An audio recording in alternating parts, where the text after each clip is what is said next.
welcome you to our broadcast here at Focus on Liberia. Welcome, welcome, welcome. Today is Sunday night, and it is Sunday night debate, and I want to welcome you to this very, very important debate. In studio today, we have George Lobo versus Mr. Rabo Gagwa. I'm Anthony here hosting with Mr. Dennis Jar, and we are glad to be hosting this debate between two outstanding gentlemen who have fundamental disagreement in criticizing both the Ellen and the Weah administration. George is saying that Rabo was louder enough when Ellen was in power and he saw every wrong there was in the Ellen administration, whereas in the Weah administration, he's more like saying one or two and not loud enough. And Rabbi is also saying the same thing about George, that George was not loud enough. George was not visible enough. He was not active enough. He could not see all those things that were going on wrong in the Ellen administration. And these guys have been going back and forth on this issue. So we reach out to them and say, hey, gentlemen, we have to settle this on a national debate. And they agree. And here we are. And you are the beneficiary of the hard work that we put into this particular debate. The gentlemen are here to represent Liberia, to represent themselves, and to give information that we all can benefit from. I'm happy. It will be a punching battle, but no insult, guys. Dennis Jar, how prepared are you for this debate? I'm excited, and this is the debate many call the Rumble in the Jungle, but this time we're not in the jungle. It's right here on Focus on Liberia, headquarters in Atlanta, Georgia. In tonight's debate, as Mr. CA has already described, we're going to have each of our debaters coming up with an opening statement to make that one big claim about how he feels about the other gentleman when it comes to criticism, critiquing or analyzing the faults and all the accomplishment of each of those administrations. That is the Ellen or the Salif administration versus the Weah administration. Tonight's debate is not between, these people are not defending any administration. We want our viewers to look at them as two individuals that are having fundamental differences when it comes to how they view both administration. This is in no way saying this person is representing this organization or this administration and this person is defending this administration. And in the debate tonight, we'll have each of them, we've come up with an opening statement. After that opening statement, we're going to go point by point into how they differ fundamentally. For instance, when it comes to the issue of corruption, George or Robert will go first and give his side as to how he thinks about the Ellen administration when it comes to corruption, the handling of corruption. George will give his side. Each will have an opportunity to rebut, and then they will have cross-examination. That is, one debater will ask the other debater a question. Depending on our discretion, we can ask a question or move to the next subject. And also tonight, we have two persons, Telvina Cole and William Thomas Bernard King, who's going to be analyzing the debate at the end of this debate. We give them a rubric that they're going to go by. Our debaters too are aware of the rubrics, and some of the things we're going to be looking at include respect for opponent, information, rebuttal, the use of facts and statistics, organization, and understanding of the topics. And based on that, they will be awarded 5 points or 1 point based on how well they do. So without any further ado, we're going to get this started, and we'll ask each of those to just introduce themselves. We have Mr. Josh Lobo. Lobo, welcome to Focus on Liberia. First and foremost, let me say thank you very much, Mr. Ja, and I want to say thanks to my dear senior brother Anthony, my good friend and brother, the man Robert Weah. Robert and I are very close. I want to say thanks to the public, our fellow Liberians who have tuned in to listen. I just want to say it's a privilege once again to be back here on Focus on Liberia, where I feel that issues can be discussed and questions can be asked based on substance. So I'm grateful, looking forward to a discussion with my dear brother. And thanks to all the Liberians who have tuned in. I just want to say thank you. Robert, welcome to Focus on Liberia. Thank you. Thank you to Focus on Liberia. It's always a privilege and an honor to be part of these great dialogues. Like George indicated earlier, he's a good friend, he's a brother whom I respect tremendously. And I look forward to us dissecting the issues. I want to be very clear. I'm not an apologist of this government. I do not speak on behalf of a particular government, contrary to any other beliefs. And I look forward to a very honest, balanced dialogue engagement. And hopefully today we can be on the record and state our opinions and based on facts about the government, how things have been ran, and not being politically correct. Thank you. Thank you. And each of our debaters have 3 minutes to respond to anything, not more than 3 minutes. And we'll be cutting you off if you go on 3 minutes. And also, as part of our rubric, if you are staying within the limit, you get the good point. If you always consistently going above 3 minutes, that's a minus. Back to you, Sonny. Let's get this started. Thank man. you. It is about time for us to get this ball rolling. Folks, stay tight. If you have not shared, this is your only opportunity to share because you want your friends to see the debate. You don't want to explain all that Lobo has to share, all that Rabel has to share because it's a lot that we're going to cover. Gentlemen, let's get started. In this opening one, we are starting with you, Mr. Rabel Gagwa. What is your opening statement? What is your major disagreement fundamentally that you have with your comrade George Lobo when it comes to the Ellen Johnson Sirleaf administration? Well, I'm going to try to be very concise. I think my fundamental disagreement with George, and not only George, but the opposition view is that they see everything wrong with Liberia as it is right now. And when we talk about everything that's wrong with Liberia, they are very quick to state those things that are wrong. And in some instance, I will concur with some of what I think is wrong with Liberia. But what they do forget to state is how we got to where we are currently. Make no mistake, George Weah has been in office for 3 years. So I think I stated earlier to you guys on, I think a few months back on one of your shows when it was being debated about the successes of Ellen Johnson Sirleaf government-led government as opposed to George Weah. And I said, this cannot be a debate. Because if you say it's a debate, then it won't be fair. Because Ellen Johnson Sirleaf led Liberia for 12 strong years. Now you have another government in office that have been in office for less than 4 years, right? And so when you're looking at the successes of Ellen Johnson Sirleaf, some of which I will be on the record naming today, and the failures of Ellen Johnson Sirleaf, and the tremendous, enormous support that Ellen Johnson Sirleaf get, and compare them to her successes, things that were actually done when it comes to education or reform, when it comes to the building of our infrastructure, when it comes to the employment of youth, when it comes to the rehabilitation of ex-combatants, when it comes to a number of things that I'm going to go through tonight, I think that George Lobo and others have been dishonest. They've been shortcoming.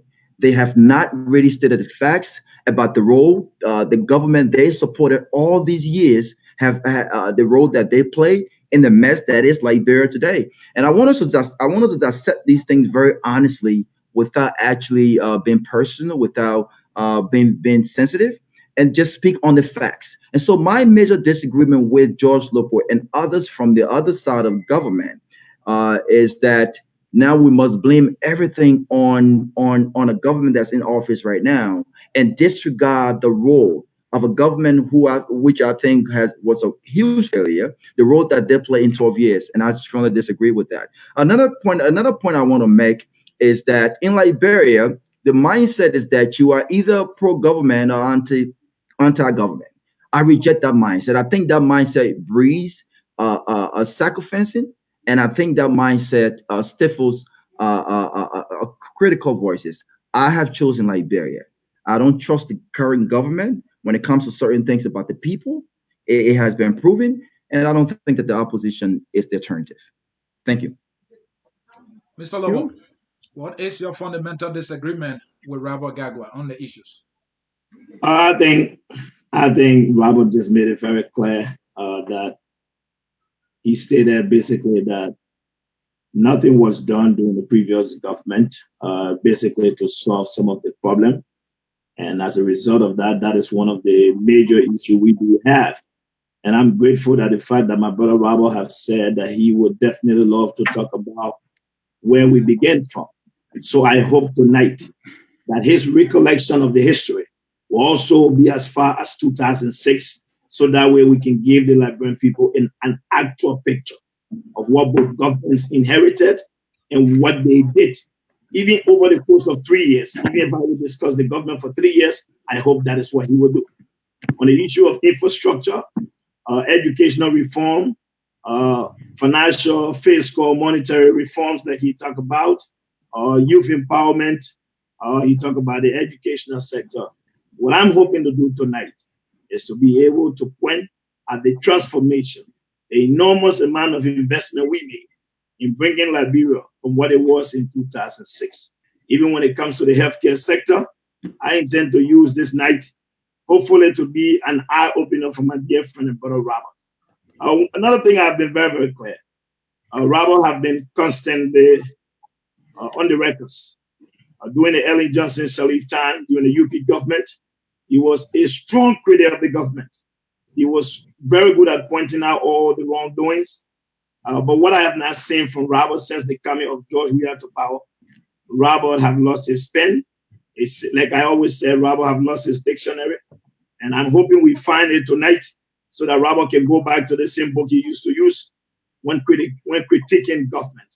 So I will stop there for right now and provide further analysis during the course of the discussion. That's what I'm here to do, is to set the record straight and offer alternatives on the way forward. That's what I will be doing for Robert tonight. Thank you, Mr. Lobo. Now, let's get to the issue step by step. Our first segment here, let's talk about the makeup, the composition, the formation of the two governments, all right, in terms of qualification, in terms of favoritism, nepotism, and performance. You know, people come to government when a government, if a party wins an election, they have to put their government together, right? So let's start with you, Robert. The Ellen administration, will you say that government? It's Lobo. Oh, it's Lobo? All right, Mr. Yeah, Lobo. Robert went first. Okay, yeah, Mr. Lobo, let's start with the Ellen administration. In terms of formation, what type of government we have, competence, all that. Let me say a very clear answer. Madam Sirleaf government was one Liberian government that we all can be proud of. It was a government that filled position based on competence, based on merit. You see, one thing about Liberia is that the law says that public policy states the law must not discriminate, can discriminate against somebody based on their family background. So it is true that the Ellen government have her boys in government, her sons in government. But if we look at the ratio of the number of people from Ellen or relatives that were in government, Ellen government was more diverse. It was not one that was regional based. The Unity Party government incorporated more opposition, including members of this current government. The current president of this republic today was once appointed as the peace ambassador and had a budget of over 500,000. The current minister of state today was then the assistant minister of the internal affairs. The current information minister was the information minister under the Ellen government. Under the UP government, we saw Liberians from all parties, all regions, all sectors, regardless of tribal background.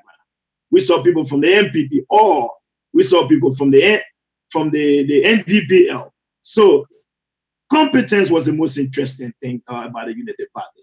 This is why we did not require government officials to show up to our party headquarters to host press briefings. We did not require assistant ministers to wear green and white barriers to show up at UP headquarters. to sing during the days when they should be working.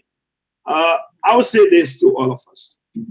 The government, one thing that was done under the UP government was opportunities were provided for many young people.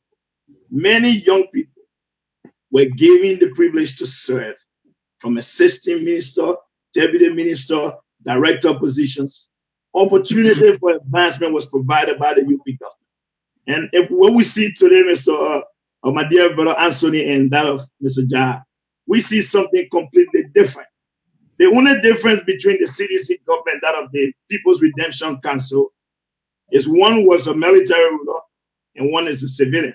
But it's basically a regional government based on the Southeast. This is how appointments have been done, and predominantly from the party. Don't quote me. I'll use the word of the vice president, who said it was their time, that in order for you to serve in this government, you must be from within the CDC. So I would just state the facts and leave it right there. We didn't say that. Mr. Gagwa, formation of the government, the Ellen government and the Weah government, where you stand? Well, I think George said that the Ellen government was one of the most diverse government in Liberia and in the history of Liberia, and he alluded to the fact that under that diverse government, Ellen Johnson Sirleaf had her sons, and that the word that he actually missed, the adjective that he missed, and I'm going to help him with that. He didn't mention was the word nepotism. The inclusion of Ellen Johnson Sirleaf's sons in her government was a clear indication of nepotism and not qualification per se. You want to talk about the qualification and diverse structure of government? Let's look at Robert Sirleaf. Now, you tell me the knockout, the formation of knockout, for instance. The objective of knockout and the appointment of Ellen Johnson Sirleaf's son. I would like for George to convince the general public that knockout, based on the objective and based on the interests of Liberia, not the interests of Ellen Johnson Sirleaf, and her personal goal when she appointed her son, her politically strategic goal when she appointed her son, and looked at the failures of knockout. And you tell me, son, if that reflects a qualification. And so these are some of the things that I have a problem with George. He's very good when it comes to telling us how fancy a government was, but he doesn't use the right adjective to describe those bad practices when it comes to government, African government, and the appointments of folks in government that has absolutely nothing to do with their qualification, but rather their relationship. Robert Sirleaf appointment in government was not based on qualification. The fact is, it was based on nepotism, and it was an appointment that we're gonna actually dive into earlier. But Ellen Johnson Sirleaf was just a very smart woman. I believe she's the giant of Liberian politics. She's a politician at heart, and the formation of a government, I think, was one that was very that had a lot of educated people in. Of course, we talk about the education of Ellen Johnson Sirleaf and how well educated she was in her field in certain areas. She was a politician, and so I would agree she was very good at taking critics, right, and silencing them by employing them. There were people in her government that were very strong critics of her, and she was able to take them and appoint them in certain position. But I don't think that I would say that those appointment was based on qualification or to get a piece of job done in the interest of Liberia and Liberian people. It was one that to keep them quiet, and it was proven. Thank you, Robert. Your time is up. Thank you. Thank you. Ladies and gentlemen, if you are just joining us, this is the Rumble in the Jungle. This time the jungle is Atlanta. And debate between George and Robert. This time we'll give you chance for rebuttal. Back to you, Anthony. Thank you. And let's go back to Mr. Lobo. Mr. Lobo, your rebuttal. Robert is saying you're not using the right adjectives. Anthony, let me say one thing very clear. regardless of whether Robert Sirleaf or Charles Sirleaf was a son of President Sirleaf, what Robert did not state was Robert Sirleaf's qualification. In as much as I'm not here to discuss their qualification, but I hope Robert will understand that Charles Sirleaf was working at the central bank before his mom got elected. If Robert is not aware of that, then I won't be able to help him with that. That's one thing. I hope Robert also understands that Robert Sirleaf worked for one of the largest, greatest financial institutions here in America, Bank of America. So the issue of his qualification cannot be questioned. But Anthony, I also want us to make sure that on this discussion here tonight, the question was simple. We talk about the formation of both governments. Robert was brilliant in doing what he has been doing for the past 12 years. He talked about the layoff of the UP government. Robert did not even take 1 minute of his time to highlight the formation of the CDC government. What I'm here to show the Liberian people is what Robert has been doing consistently.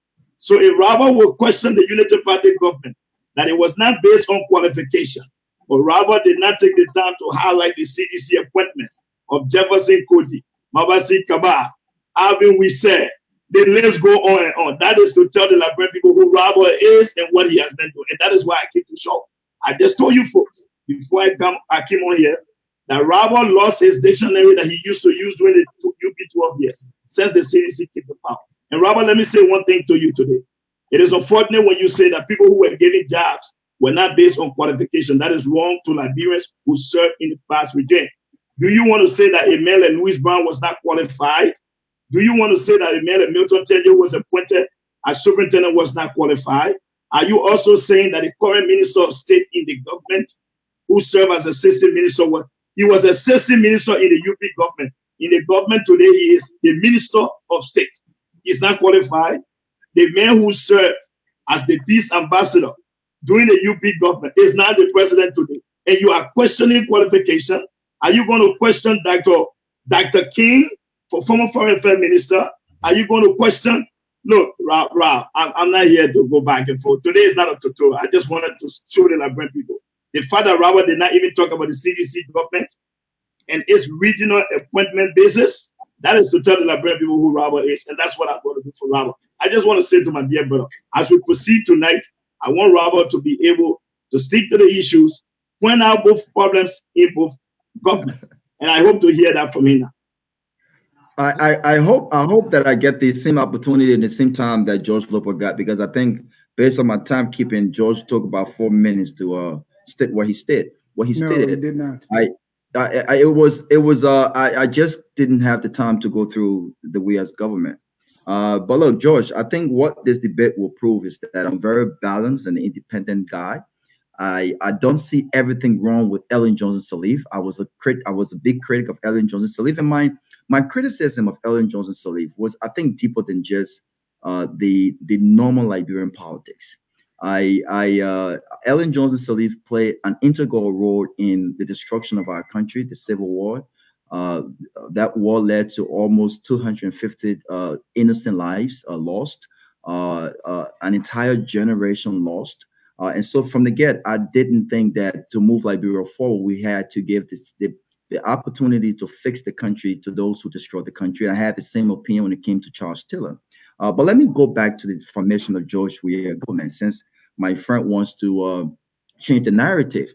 I've said consistently over and over that I don't believe that George Weah set himself up to succeed from the beginning. I have called out the appointment of the Monrovia City Mayor, a guy who never held an executive position, a guy who never held a real job prior to the ascendancy of George Weah to the presidency, getting such a position. I've said it over and over. I've called on the firing and dismissal of Samuel Tuer, the finance minister, because I felt like after 2 years there was not an economic policy put forth from this government that was actually making a difference economically. I've said all of these different things, but the fact is, George Lopo has to, on this show, own up to the failures of Ellen Johnson Sirleaf government. He hasn't.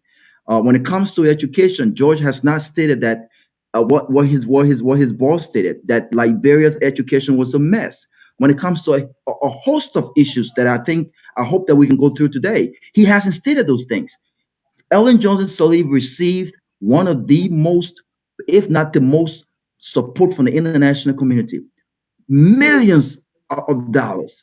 And the question is, what did she do with the money? What Robert, did to she a do with point, Robert, to a point. Let's stick to the formation. We will get to that.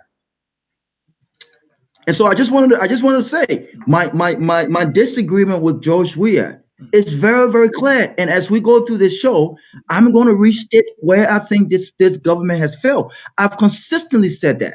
Now, George Lopo has consistently pointed out the failures of George Weah and the CDC-led government, but he has completely ignored the failures of Ellen Johnson Sirleaf.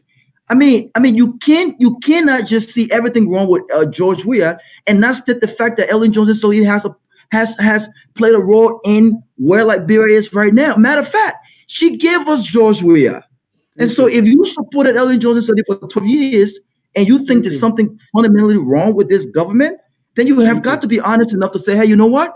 I think this government has failed. But I Thank also you. think that on these very issues that I think this government has failed, Ellen Johnson Sirleaf government, a government that I supported for 12 years, did worse. And that's what I wanted to discuss today. Thank you. For the record, you've gone 3 minutes, 29 seconds. So I just want to point that out. So as before we move to the next step, my question to the both of you is because right now the show is on the fundamental differences. So let me start with you, Robert. So when it comes to, and the same question for you, George, when it comes to the formation of the government, you are saying there are issues with the George Weah formation as there are issues with the Ellen government formation. Yes. And George Lobo, are you saying there are issues or there are no issues with the Ellen formation and there are now issues with the George Weah formation? Here's what I would say, Mr. Jai. The fact that Robert did not even talk about the formation of the George Weah government, it's hard to even know. So when we talk about issues, you have to be able to highlight what are those issues. Where incompetent people hired in positions, where unprofessionals brought to serve. So for me, I strongly believe, I said it very clear, that the Unity Party government was one of the best governments and brought in the expertise, the right kind of people.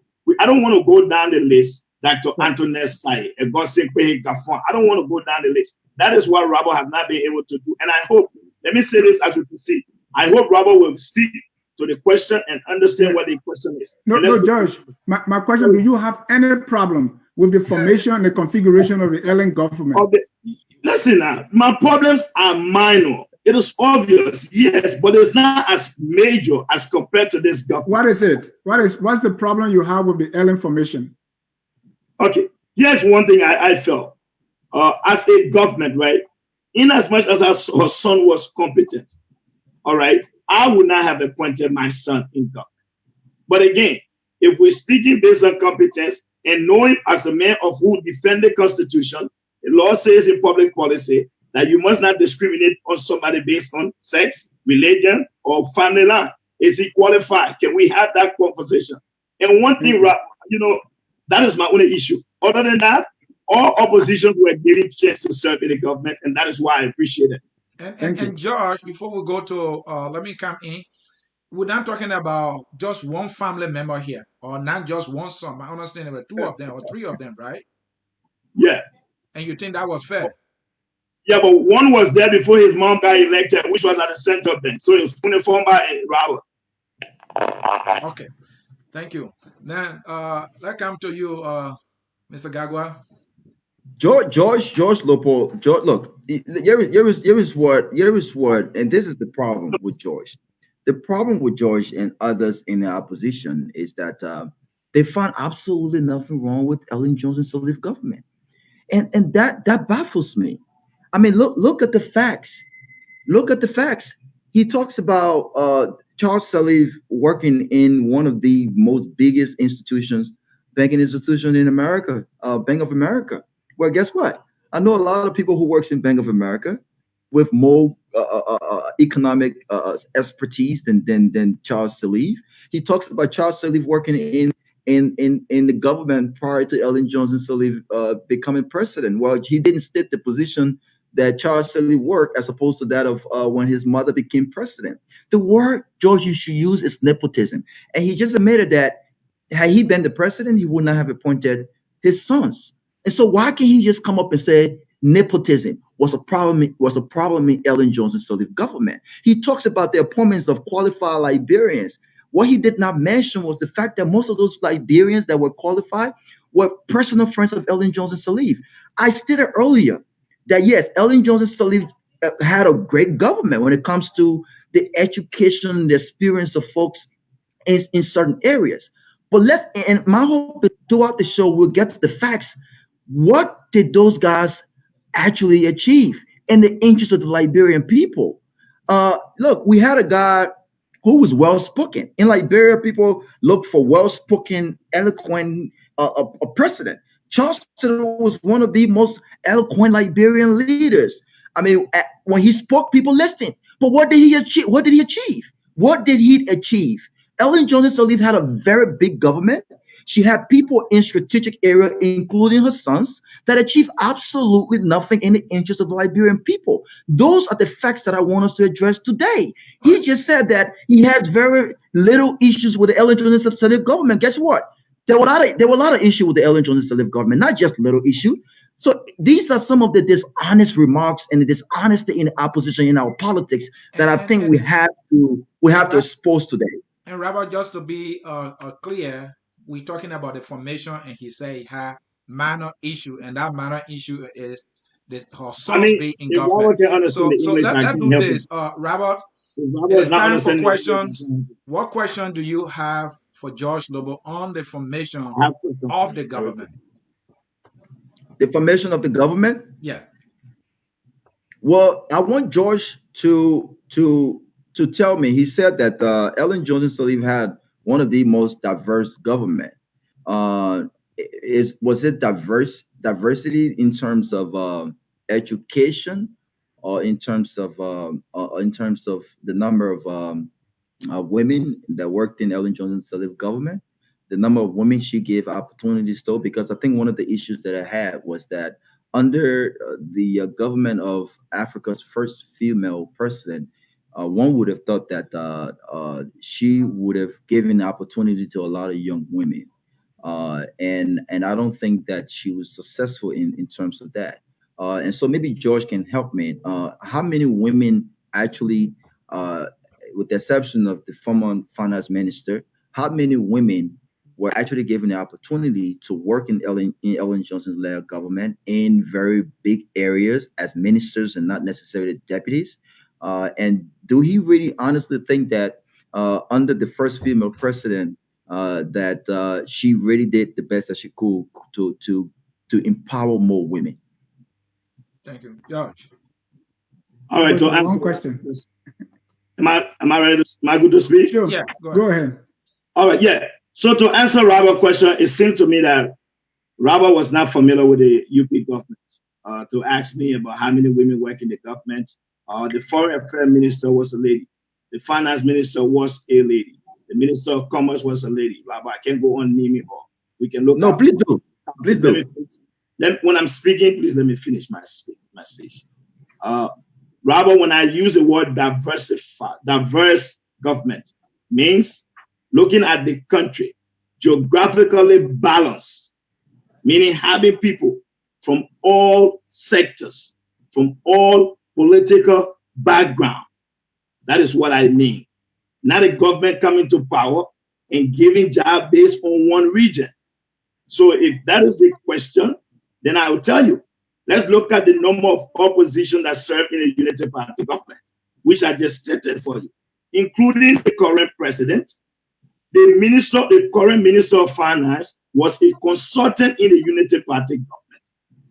The minister of state was an assistant minister in a unity party government. The current minister of information, the current managing director of the National Housing Authority was in the UP government. So I can go on and on. What I'm not here to do for you is to feed you with information. That is something I feel you should have. But when I speak in terms of being diverse, not having one region, not saying that the UP government was only based from people from a Gola background or from bombing or from Born and Nimba. That is what I mean. Women were employed, young people, a lot of young people doing the early government were given a chance to serve. And when we speak, you ask the question about what was done to empower them. Rather than it's unfortunate today because if we look at females enrollment from 2006 and go back to those statistics, the numbers went up.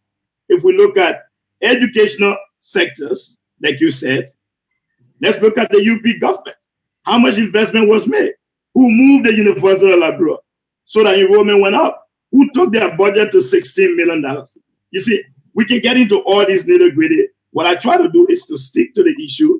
The question was on the arrangement.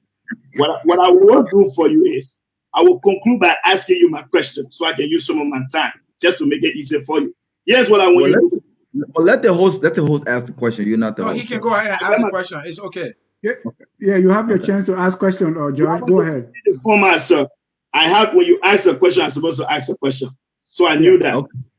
Okay. So here's my question to you, Robert. Can you tell us what basis upon which the CDC government have been hiring? Have the CDC government brought in Liberians from all walks of life, qualified, competent, experienced to serve the country? No. I'll tell you no.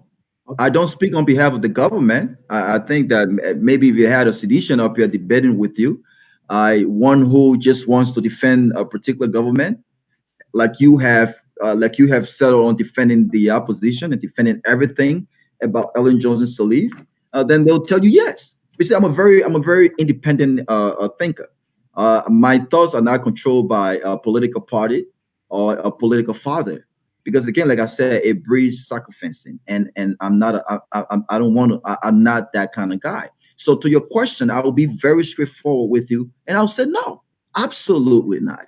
And it's proven in some of the results that we've gotten. I've said consistently over and over, contrary to what you want the public to believe, that I have serious, not small, I have serious disagreements with the formation of this government, and path in which they have how they have proceeded. You talked about the previous government, and you were mentioning folks that actually worked in the previous government that are currently working in this government. Well, what you didn't mention was the fact that the current finance minister Simon Tuer was hired as a consultant under Ellen Johnson. Uh, the reason why he was hired as a consultant under Ellen Johnson Sirleaf government was because he was a very smart guy, and they hired and they consulted with him on financial issues. I have said though, regardless of that, I have said that given the fact that Simon Tuer has not performed, I haven't seen an economic policy by George Weah from Ellen Johnson Sirleaf government. I haven't seen a economic policy from this government that have actually transformed that area. And I've said Simon Tuer has to go. And so when we talk about the facts, George, I want you to be factual. I don't need a tutorial from you. I don't need education from you. Speak to the issue. I'm here to actually expose the fact that the opposition sees everything right about the opposition, even though they had 12 years about some of the same issues that they criticize today: corruption, nepotism, every single thing the opposition criticizes today. They had 12 years to rectify and get those things right. They didn't. I want you to admit, be man enough. I want you to admit that the 12 years of the Unity Party government was a big failure. And I will be the first one to admit that George Weah, yes, I see a lot wrong with this government. And I'm going to go through that as we go through the debate. Thank you, folks in cyberspace. We have just ended our first segment. Now we will move to the economy. And these two gentlemen will first give their initial position. There'll be a rebuttal and then question. Let me read the second segment, gentlemen. The performance of the economy under each administration, starting with budgetary allocation, support for various branches of government, and foreign direct investment. Looking at the Weah and the Ellen administration. Let's start with you, Mr. Gagwa. What fundamental disagreement that you have with George Lobo when it comes to this sector under the Ellen Johnson Sirleaf administration, and What was what the you are sector prepared again? to also say about the George Weah administration. What was the sector again? I'm sorry. Can you repeat the question? The I'm sorry. economy, we're talking about the economy under both administrations in terms of performance, Well, foreign direct investment. mhm. Right. The Well, budget. I think I've said, and I think we've had this conversation extensively. Okay. When it comes to the economy under Ellen Johnson Sirleaf, I think that I've said before that Ellen had one of the most internationally supported governments. There were lots of investment that came Liberia's way under Ellen. It's no secret that the international community adored Ellen Johnson Sirleaf. I mean, look, she was more popular abroad than she was at home, and that's just a fact. There's a reason why Liberians did not see her in Liberia as the world saw her outside of Liberia. We can go into that. But the economy was good under Ellen, considering some of the different investment that were made, some of the folks that came into the country, and things like that. But when you looked at the job rate, when you look at the opportunities that were given Liberians, we can say that the transformation were reflected in the day-to-day lives of the Liberian people. I'll give an example. One of the biggest investment Ellen Johnson Sirleaf made was when she decided to bring in the BET billionaire Bob Johnson. And the Kennedy resort was constructed in Liberia, and at the time I thought that was a great idea. But one of the things that in my advocacy for educational reform, one of the things that I thought was a problem was that when a smart woman like Ellen Johnson Sirleaf decides to bring in some investment, is it in the interest of Liberians per se, or is it the glorification of a government? Kennedy was constructed. My concerns were, did we have the trained human capacity to ensure that those investments were benefited by Liberians? And I'll give you an example. When that hotel was constructed, 80% of top management came from abroad, general managers, front office managers. We can discuss this in depth because this is my area. I mean, every top management position came from abroad. There were a few Liberians who actually worked in management at that hotel. And guess what? They didn't live in Liberia. They came from abroad. And so I question that if you are going to bring these investments into the country, I think it's incumbent upon you as a government to ensure that we have the human capacity, to ensure that Liberians actually benefited from those investments. And if George is being honest, the fact is Liberians did not benefit from most of the investments that came to Liberia. The job rate was staggering. It was as low as low could get. Liberians did not get, other than the folks who supported Ellen Johnson Sirleaf and supported her election, who worked in the government. Under her government was the highest employer as it is today in our country. The private sector was dying as it is today in our country. Thank you. And so if we look at the economic prosperity under Ellen Johnson Sirleaf government, and we can say, yes, money came into the country. We can say, yes, she brought in some investment. The question we need to ask is, did Liberians benefit from those investments? Thank you. And if Liberians did not, why they did not? Thank you. George, we are waiting to hear from you in terms of the economy under both administrations. What is your fundamental disagreement with Robert when it comes to budgeting under both administrations, performance of the economy under both administrations? Anthony, I think Robert is not understanding the questions being asked. That's what I'm noticing. Because the question has to talk about budgetary allotments, performance, FDI, and the economy in totality. And what I heard Robert do is to do normal things. I didn't hear nothing about budgetary allotments. But since maybe Robert don't understand what they meant by that, let me help Robert. In terms of budgetary allotment, basically what we're trying to look at, we look at a country, how much money is being given to different sectors, different ministries, different agencies, because through those agencies and ministries is how government programs or government vision is being carried out. government function through appropriations that is being made by legislature. In terms of the Unity Party, it's very simple. When the UP government took over in 2006, guess what you do? The budget was 80 million. When we gave the government to the CDC, the budget was about $528 million. That means we expanded budget. And some of the basic things you can look at when in terms of budgetary allocations. When we took over government, a registered nurse was making $15. A medical doctor was making $150. But prior to the UP government leaving power, a nurse, the minimum was $250 and up. A medical doctor, depending on your location, made $150 and up. But let's not just look at that. We have subsidies for major hospitals and healthcare centers.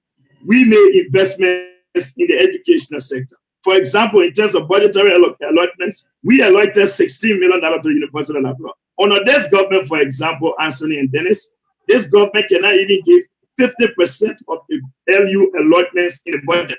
Not only that, under this government, significant cuts have been made to private and religious health centers subsidies that they were receiving from government.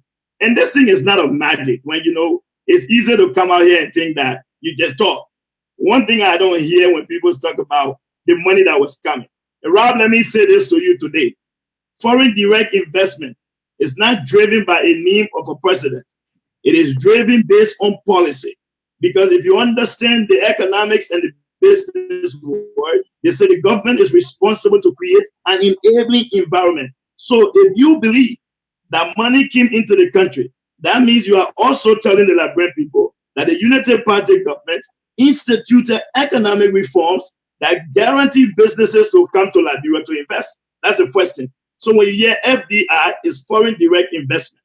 That is what it's talking about. You can brag about how much came in the country. Now the question should be, why is it that those investors can't come? It's because the environment are not conducive.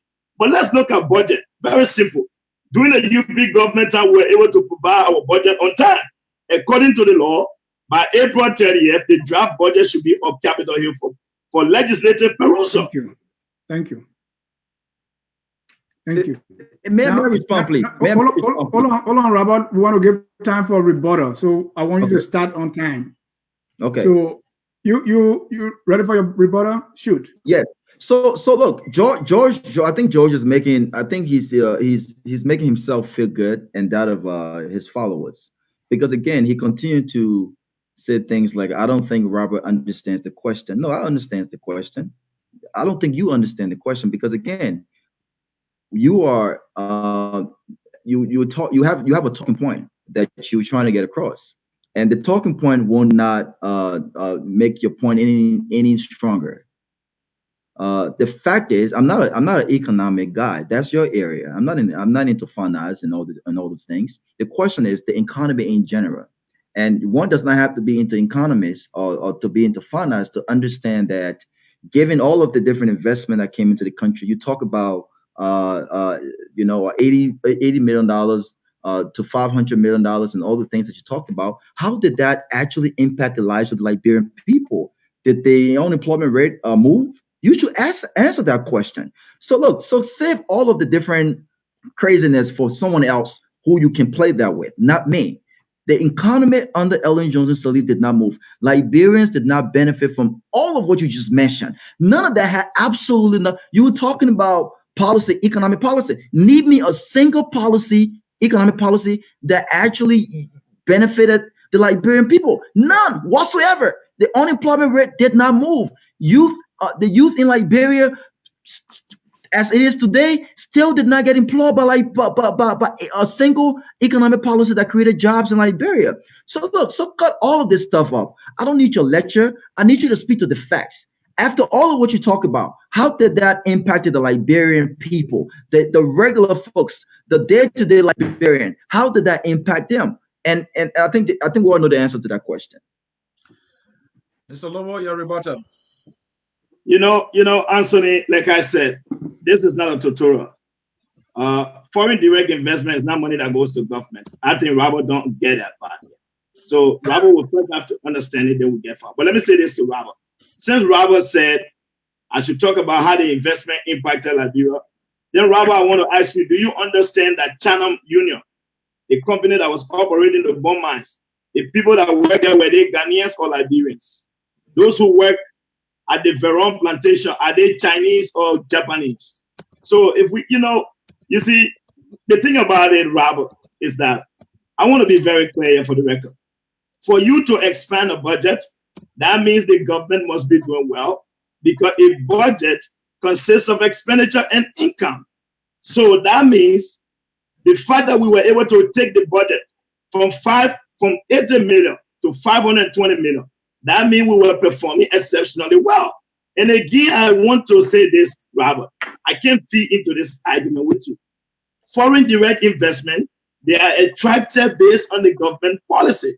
So it is hard for you to begin your opening statement and agree that the economy was good using your own words. And then you come back and say the economy didn't work. So, Robert, I'm having difficulties understanding which side you are. You begin in your initial statement, you said the economy was good. The economy was good, Rob. Let me tell you why. Inflation was under 10%. Consumer spending was up. People were being paid on time. That is what makes the economy good. Many young people could afford to own homes, were buying cars. Business activities was being done. That is what we're talking about, Rob. You yourself say when we used to go to Liberia, things were different. It's for you to say today, when today the exchange rate is 190, inflation at 38%, Rob, or 25, 26%. Do you understand what we mean? And inflation from under 10% to 25% today. Consumer spending at the all-time low. George, inflation high. Hold on, Robert. I mean, Robert, Robert, there were set of rules that were given. Go ahead, Josh. Yeah, and I expect Rob to be my brother. My job here is very simple. We instituted reform. What Robert don't understand, the Unity Party government inherited a country that was referred to as a failed state with no functioning institutions. We instituted some of the greatest reforms and was able to secure a $4.5 billion debt waiver. We didn't do it by just adding name. We did it based on the policy, the type of reforms we instituted. So, Rob, you need to read the records. They are there for public perusal. And to give people like you access to those informations, we make sure we sign the Freedom Information Act so that anytime you want information, it can be accessible to you. I hope you'll take some time and read next time before we begin this level conversation.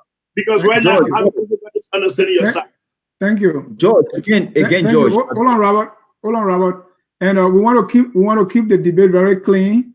Some of these jobs, I don't want them to come to the point and deteriorate. We're good friends. So let's keep it clean. Let us not assume what the other person doesn't know or know. Let's just keep it civil, okay? So now I have because this debate is about your fundamental differences, that one person was loud and this time the person is not loud. So at the end of each of these things, what I want you to hit is so George, do you have a criticism of the Ellen government, and Rob when it comes to the economy, and Robert, do you have a criticism of the Weah government when it comes to the economy? That's the note I want the two of you to always conclude on. So let me start with Robert. Your criticism of the current. Before I speak on the question though, I think George made a lot of he said a lot. Yeah, we have hold on, Robert, because we have one time for rebuttal. Yeah, the rebuttal cannot go into a loop. So okay, if you want to use this time now to rebut and also I think so. Yeah, I think because again, I think George talks a lot. Okay, so hold on. The two of you, the two of you are talking within the 3 minutes limit. So you can decide to use your 3 minutes for whatever. Go. Yeah, I think George talks a lot, but he talks a lot of nothing. He's making all of these different talking points that he normally does on a daily basis on his show, and to make himself and his followers feels good. Let's talk about the facts. He talks about the expansion of the budget. He didn't mention the fact that Omar was in Liberia spending a lot of money in Liberia. He didn't mention how the regular Liberian citizen benefit. You talk about the expansion of all of this stuff. He didn't also mention how the percentage of that in the budget that went to payments, that went to people who worked in government and who got all of these astronomical monthly payments. You talked about all of these different things. How did it transform into the development or the impact of the Liberian people?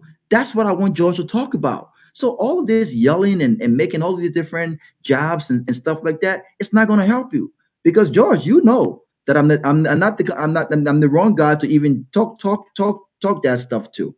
But let's talk about the question that you asked. I think my main issue with the George Weah government, look, people have said that they inherited a bad economy. The economy was bad. I got that. In the first year, I got that. But we're into the third year of your government. It now becomes your economy. And I've said over and over, this is no longer Ellen Johnson Sirleaf's economy. This is not George Weah's economy. And when you have a government that inherits a bad economy, one would think that that government also have to have in place policies to transform or to make things better. I'll give you an example. George, Barack Obama inherited a recession from George Bush, but guess what they did? They had a plan and they had things, economic policies in place to get us out of that mess. I have not seen the same from Simon Toy and this particular George Weah government. And so I've been very strong when it comes to the policies, the economic policies that have not been put in place to actually get us out of the mess that they inherited. We are into the third year. And if we continue down this path, we're blaming Ellen Johnson Sirleaf for the economic troubles that we have, then I think it will not be very fair to her because now this is your government. It's time for you to implement economic policies to get us out of this mess. So that's my issue with the economy when it comes to George Weah CDC-led government. Mr. Lobo, same question. All right. Basically, very simple, Dennis Jah. The Unity Party government inherited $6.5 million in Liberia reserve. When we gave government to the CDC of George Weah, we gave them a reserve of $154.8 million. When we inherited government in 2006, the budget was $80 million. We expanded government and gave them a government with a budget of $520 million. It's unfortunate today to see a government struggling and can't even meet up with her own expenditures. So here's my problem. What I have not seen is that Liberia was on a smooth path up to Ebola.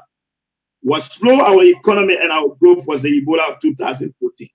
After that, we still managed to stay above 3% GDP growth.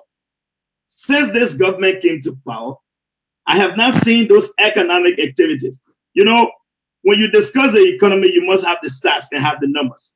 Goods and services in the 2017-2018 budget was $152.7 million. We were investing in the private sector. Under the CDC government in the budget, there's something called PSR, $0.00.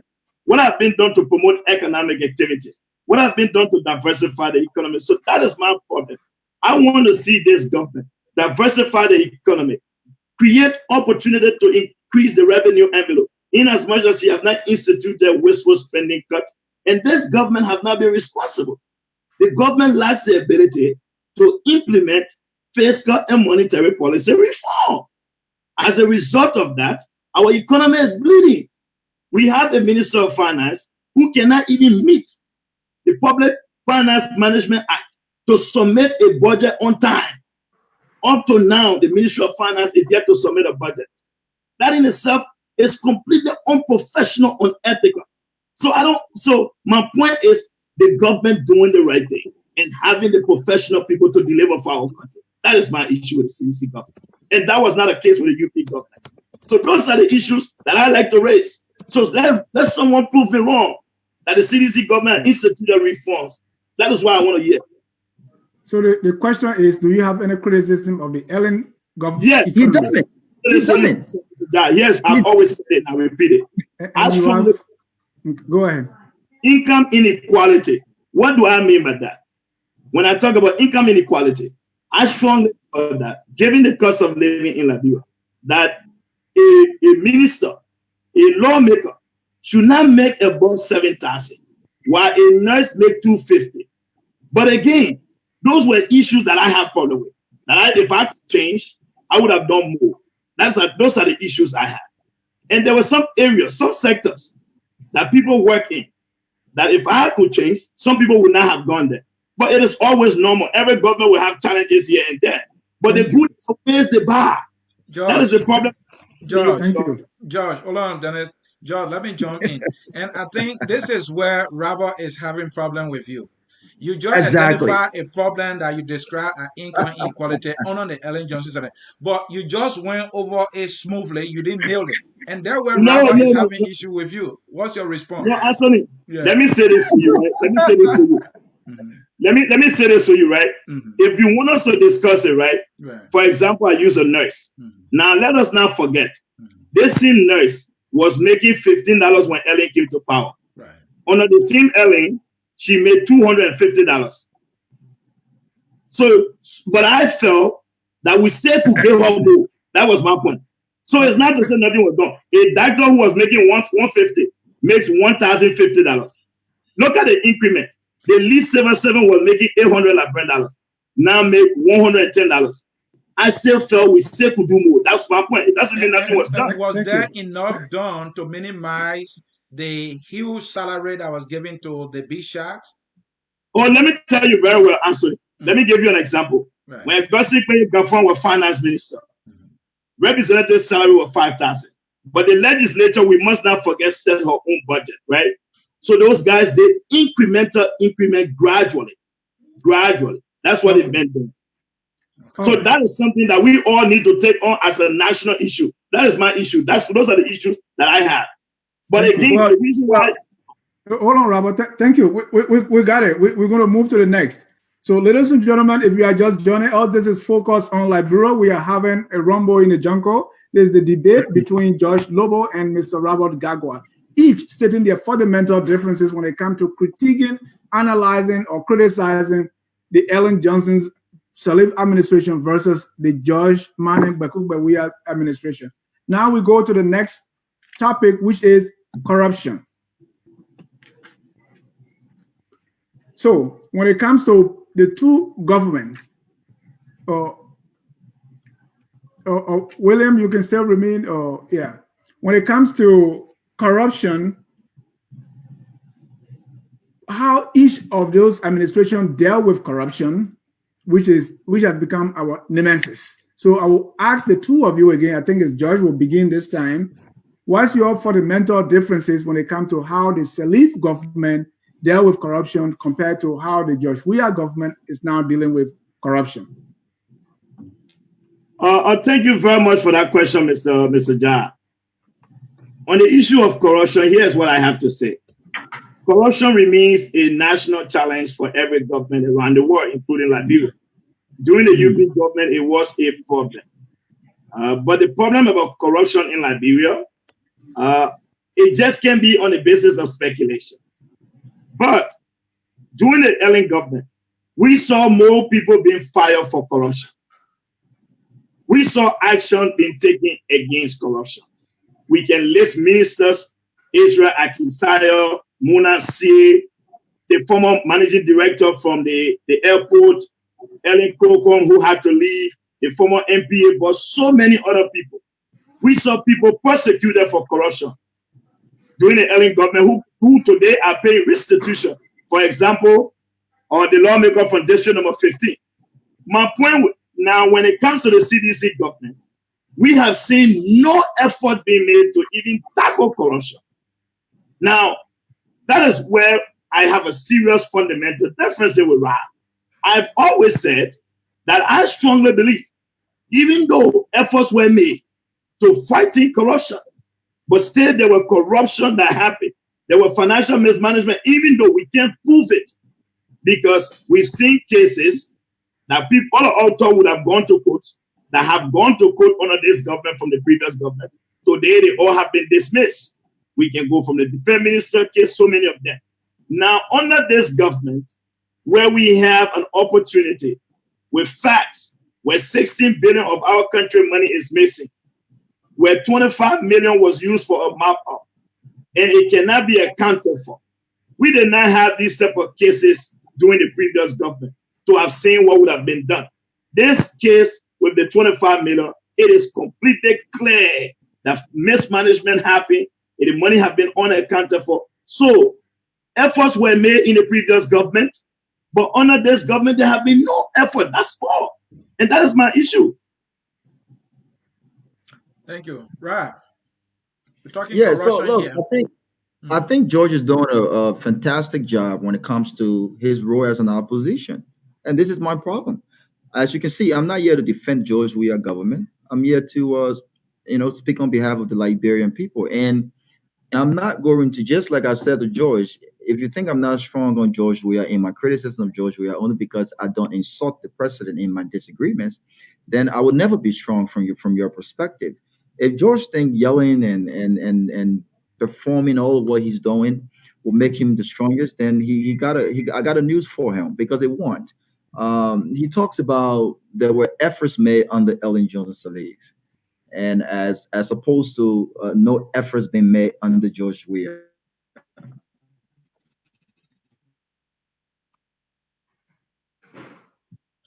What's happening to your internet? Ladies and gentlemen, we are having some technical issue with the connection of Mr. Gagwa again. I think he's back. Okay, Robert, we lost you for 30 seconds, so you can go ahead. I'm sorry. Am I audible? Right. Yes, sir. Okay, thank you. And so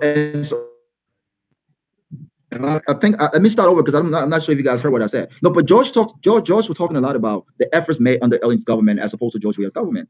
He talked about the $16 billion. Well, let's talk about when that money was printed and who authorized the printing of that money. Even though the legislature did not approve of it. Let's also talk about the efforts that were made when it comes to the persecution of corrupt officials. The General Auditing Commission found 20 government officials to be corrupt under Ellen Johnson Sirleaf government, including her son Robert Sirleaf. How many of those were persecuted? How many? Not a single one. She talks about and she blamed the culture, the Liberian culture and the system, for her lack of fighting corruption.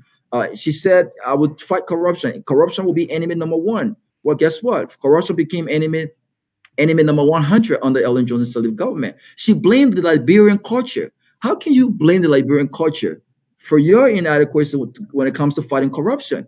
I mean, and so it points to all of these different things that I've consistently said, that the opposition sees nothing wrong with Ellen Johnson Sirleaf, and people like George are not willing to talk about the facts. They're not willing to be honest. They're not willing to be balanced. They see everything wrong with the other side of government, but they don't see nothing wrong with their part of government. And that's what I'm here to discuss tonight. Ellen Johnson failed miserably when it came to corruption in Liberia. Ellen Johnson Sirleaf government was one of the most corrupt government in the history of Liberia. Not only the fact that she appointed her relatives in strategic position that were accused of corruption, she persecuted not a single one of them. And so when you talk about people being fired and people being this, how many did she persecute for corruption? On the record, George, zero. Mr. Lobo, your rebuttal. Anthony, you see, when you discuss government, you must understand government. There you go. There are two branches of government. The executive branch of government is there to enforce the law. The executive branch of government does not have the power to prosecute. That's one. Now, let me make something clear to Rob. When we speak in terms of efforts, Rob, it was the Unity Party government of Ellen Johnson Sirleaf that submitted a bill to the legislature that was killed in the House, requesting the establishment of a fast-track court to prosecute financial crimes and those accused of corruption. That is the first thing. When you said that there was no effort made to prosecute people of corruption, once again, like I said, that I'm here to show Robert biasness and dishonesty to the people. Robert, are you aware of someone called Ellen Crocon? Do you know why she left Liberia? Oh, I know very well. Okay, so let's leave it. You said nobody was persecuted, so maybe you should do that research. Are you aware of someone called Abu? Persecuted? Not finished, sir. Hold on, Robert. Ask me a question there. So if I can't answer the question, I'll ask the question. Hold on, Robert. Interrupt you, man.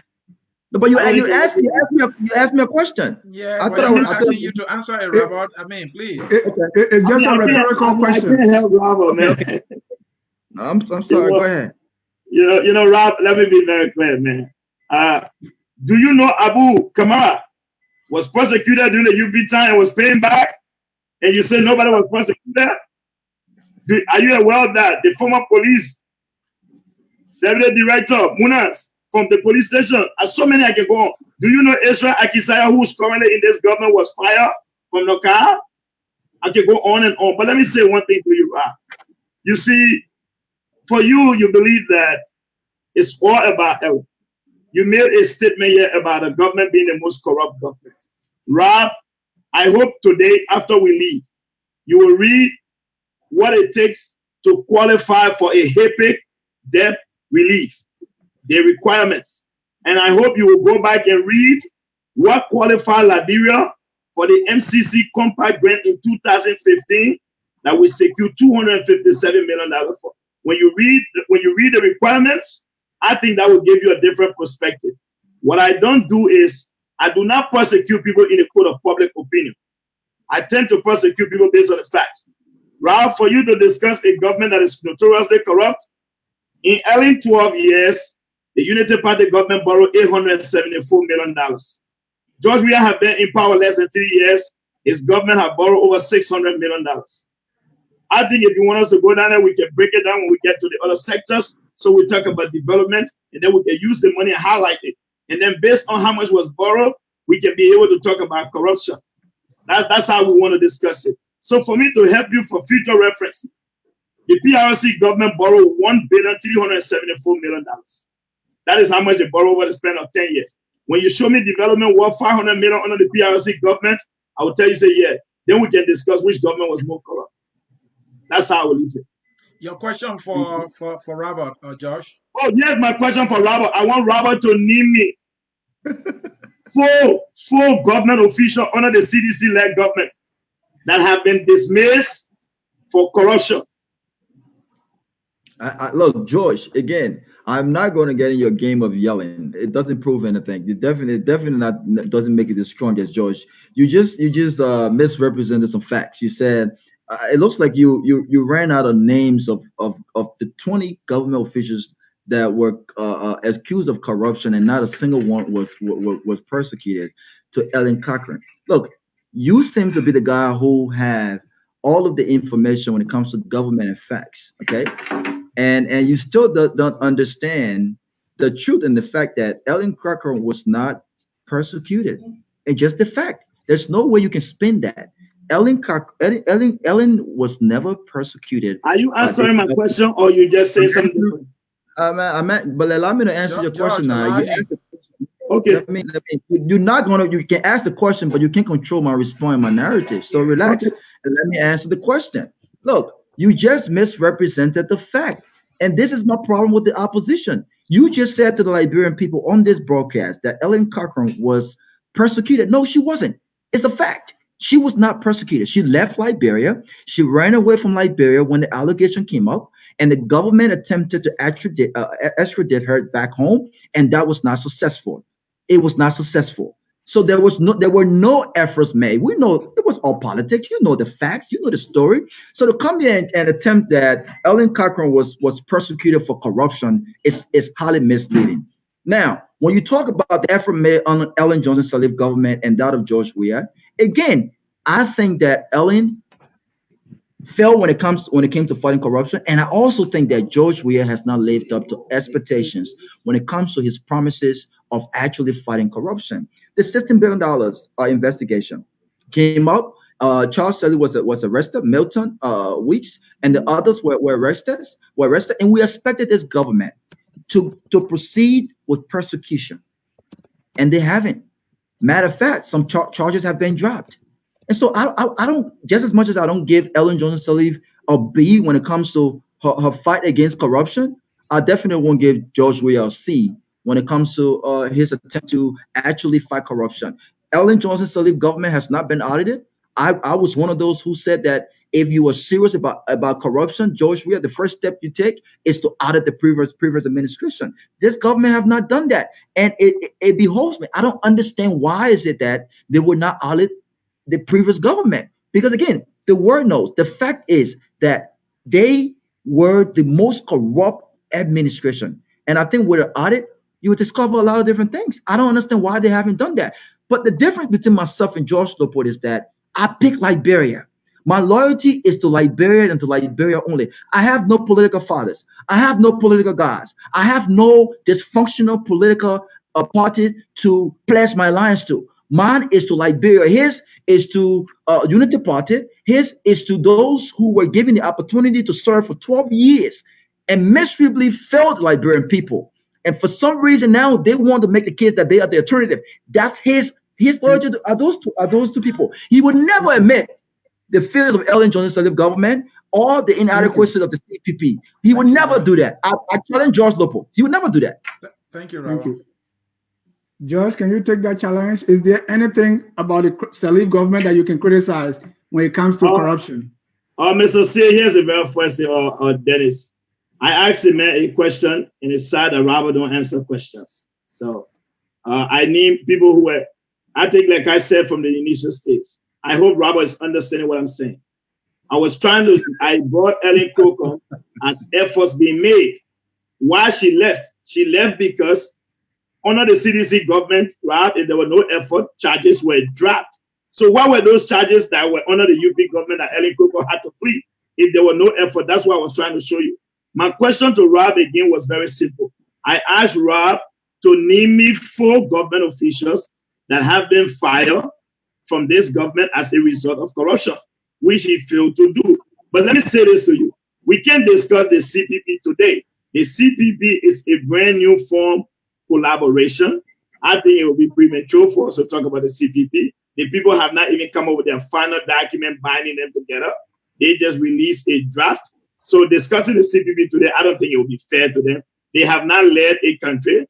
They have never been in any government. So except you want to talk about individuals who are in the CPP that were in government. So I can't defend the CPP today at all. That would be something I should not do. Because the CPP... Anyone talk about CPP? Robert says CPP. He said that's something I will not do. So if you want me to talk about something else, I can discuss the previous government, but not CPP.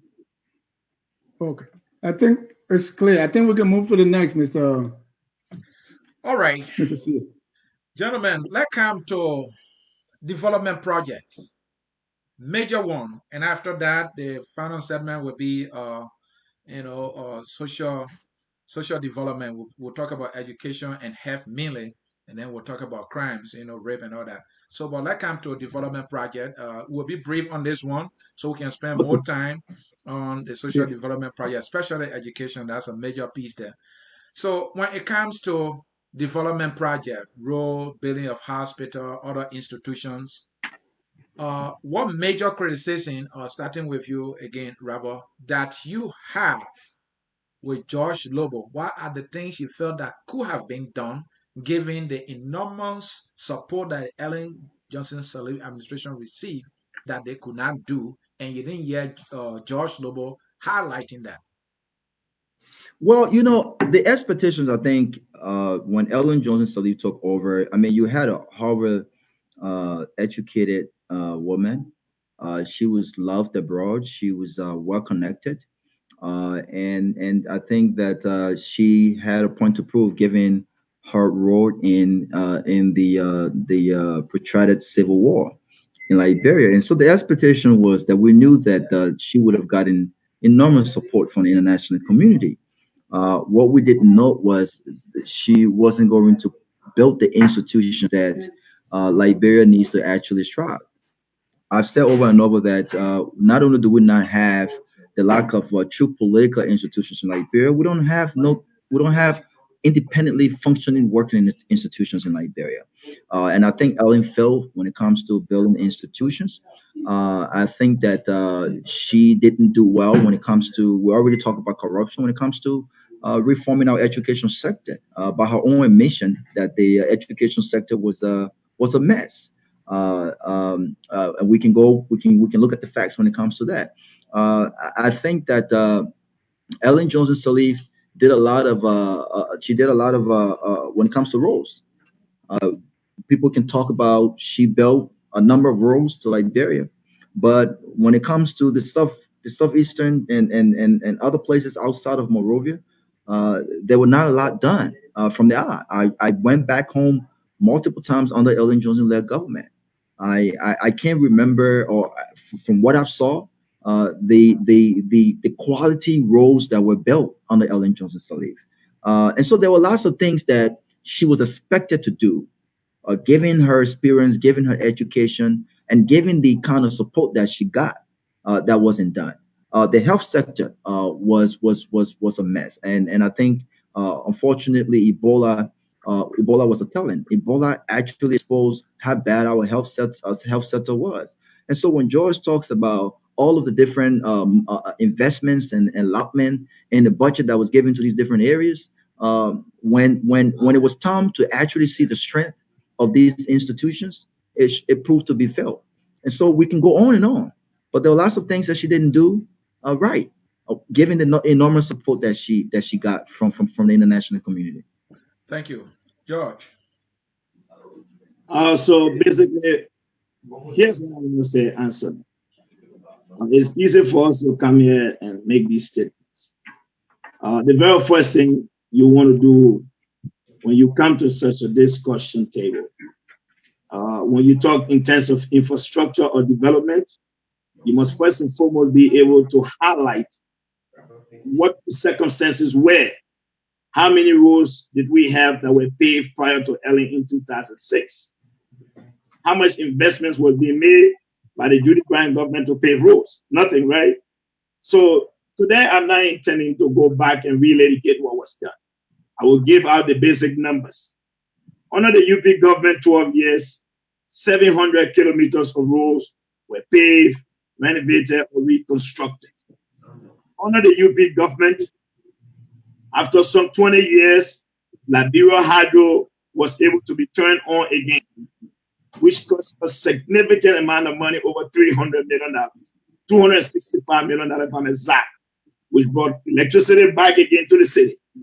Under the Ellen Johnson Sirleaf government, the UP, we saw new health centers being constructed. We saw new schools being built. We saw investments being made in different sectors of the government. You see, what Robert don't understand, and most Liberians, when you speak in terms of reform, many Liberians always believe that infrastructure is just the building. No. Sometimes you got to look at the quality, you got to look at the professionals, you got to look at the sustainability of the building. You got to look at those who will work there.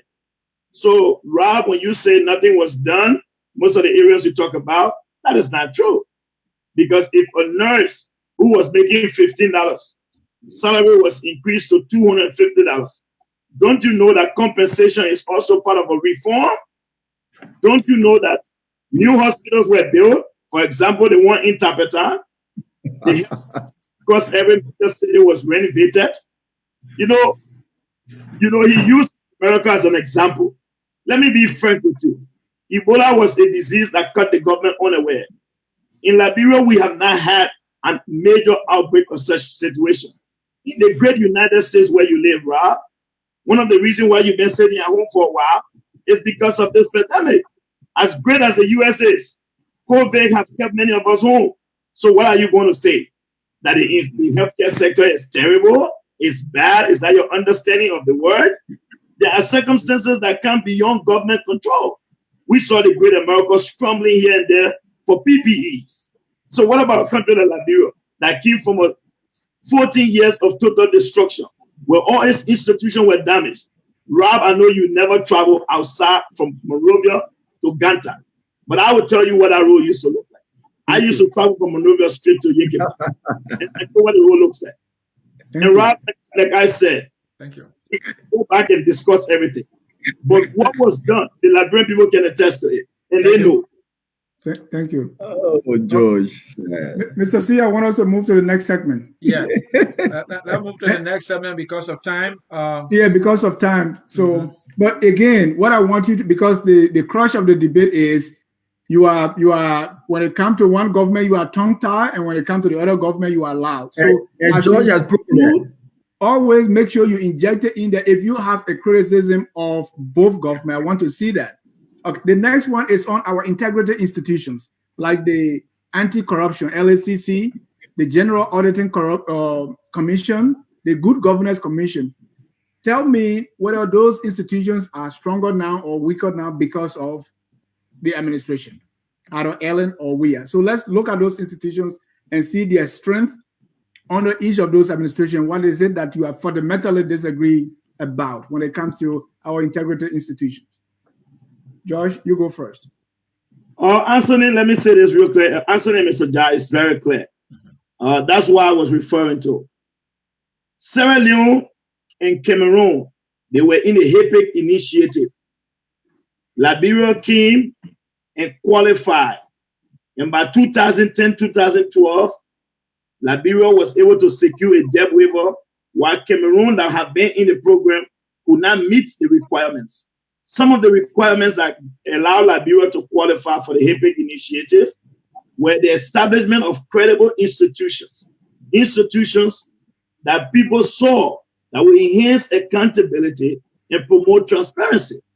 So once we met the mark, that is how we were able to secure that debt waiver. Now, under this government, for example, we see the independence is lost. This is not only coming from me, and I think general Liberians know what have happened when it comes to those credible institutions that we established. Some of them, we've lost our international membership. Some of them, Liberia, have been suspended. Some of them, a lot have happened since this government took over. But when Robert speak and say nothing was done to build those institutions, Robert, I was in Liberia in 2005 during the Judy Bryant time. We never had no LACC. We never had no Good Governance Commission. We never had a PPCC. So when you say there was no institution built, what do you refer to these ones at? And I will ask Robert when we leave here today, I want him to read the requirement for a country to qualify for the MCC Compact Grant. Liberia secured a $257 million in 2015. I hope Rob will take some time and read the requirements as a country. Maybe that will give you an understanding of how we got there. What yardstick we had to meet those requirements to qualify for the grant. Right now, nothing has been done, Anthony. I think this government lacks the ability to adequately perform in all sectors. So those institutions are dying. We look at LACC, we got a guy who has fraudulent document and one Budike in those different institutions. President Weah is building rules without going through the PPCC. There have been nothing done through the Procurement Act. So there are a lot of things that are different now. So the bidding process is different under this government. And I can't speak for this government. Those are things we point out because we work to build those institutions. Now you are destroying it. The next government will have to rebuild them again before we start to move forward. It will take us time. That's why some of us are talking now, because we want to safeguard those institutions. They were there for reasons, and we want to keep them there. Thank you. Mr. Gagwa, our integrated institutions are key in protecting our system of governance. How are we doing now? How are we doing then? I don't think that we're doing any better now as opposed to then, to be honest with you. Look, I think, and I hope that at the end of this show that my point, I'm so elated that my point has been proven. I didn't come here to defend George Weah. I'm not an apologist of the CDC-led government. I didn't come here to defend a political party. That's George's area. I came to speak on the facts and be balanced. Look, my loyalty is to Liberia and Liberia only. I think it will be dishonest to say that these institutions are working any better than it did under Ellen Johnson Sirleaf. Look, when you looked at the strength and weaknesses of an institution, you looked at the results of those institutions. You just don't look at the building of them. You looked at how independently are they functioning. What are the results of those institutions? You don't have to make a political talking point to prove that. Look at the results on the Ellen Johnson Sirleaf government from these institutions as opposed to now. It hasn't worked. It really hasn't worked. How many? Let's talk about the General Auditing Commission. I stated earlier that commission on Ellen Johnson Sirleaf government, I thought made some strive, made some efforts, but it was compromised. They audited and recommended 20 government officials, including the son of Ellen Johnson Sirleaf, for corruption. What did the government do? George talked about institutions that are responsible for certain things. I agree. I concur with George. But what push, what efforts, what leadership was shown by Ellen Johnson Sirleaf government in her fight to actually ensure that those 20 government officials were actually persecuted? And so I don't think that those institutions have actually worked. I don't think any institutions in Liberia, given the results, given the expectations, given what we know how they should work, I don't think they have worked in the interest of the Liberian people, whether it's fighting corruption, whether it's what is the economy. None of these institutions have actually worked. I think, to be honest with you, if you want to be fair and honest and blunt, I think to some extent it's gotten worse. But George should be man enough to take Liberia over a political party. He has everything wrong with this government. He has everything wrong with any other government but those he supported for 12 good years who had the opportunity to make some changes. Didn't happen. And I think that this debate is proving that. He would never do it. He would never criticize anything that he supports. All right. And it's sad. Josh, a rebuttal so that we can make progress. Anthony, there's not too much here to talk about. Let me be very clear. Robert continued to state that I've not been able to criticize the government. I think I've done my part yet. I talk about income inequality. I talk about hiring. So if that was not talking about what I felt was wrong, then I don't know what much more I can do.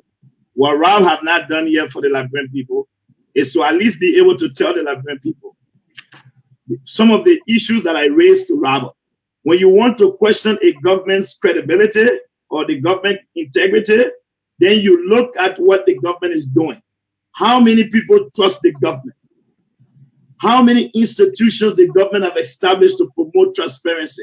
Rob, if you only could read the procedure or the requirements to qualify for the APEC initiative, I think that would change your perspective. And because you have not done it, I can't sit here and read everything for you.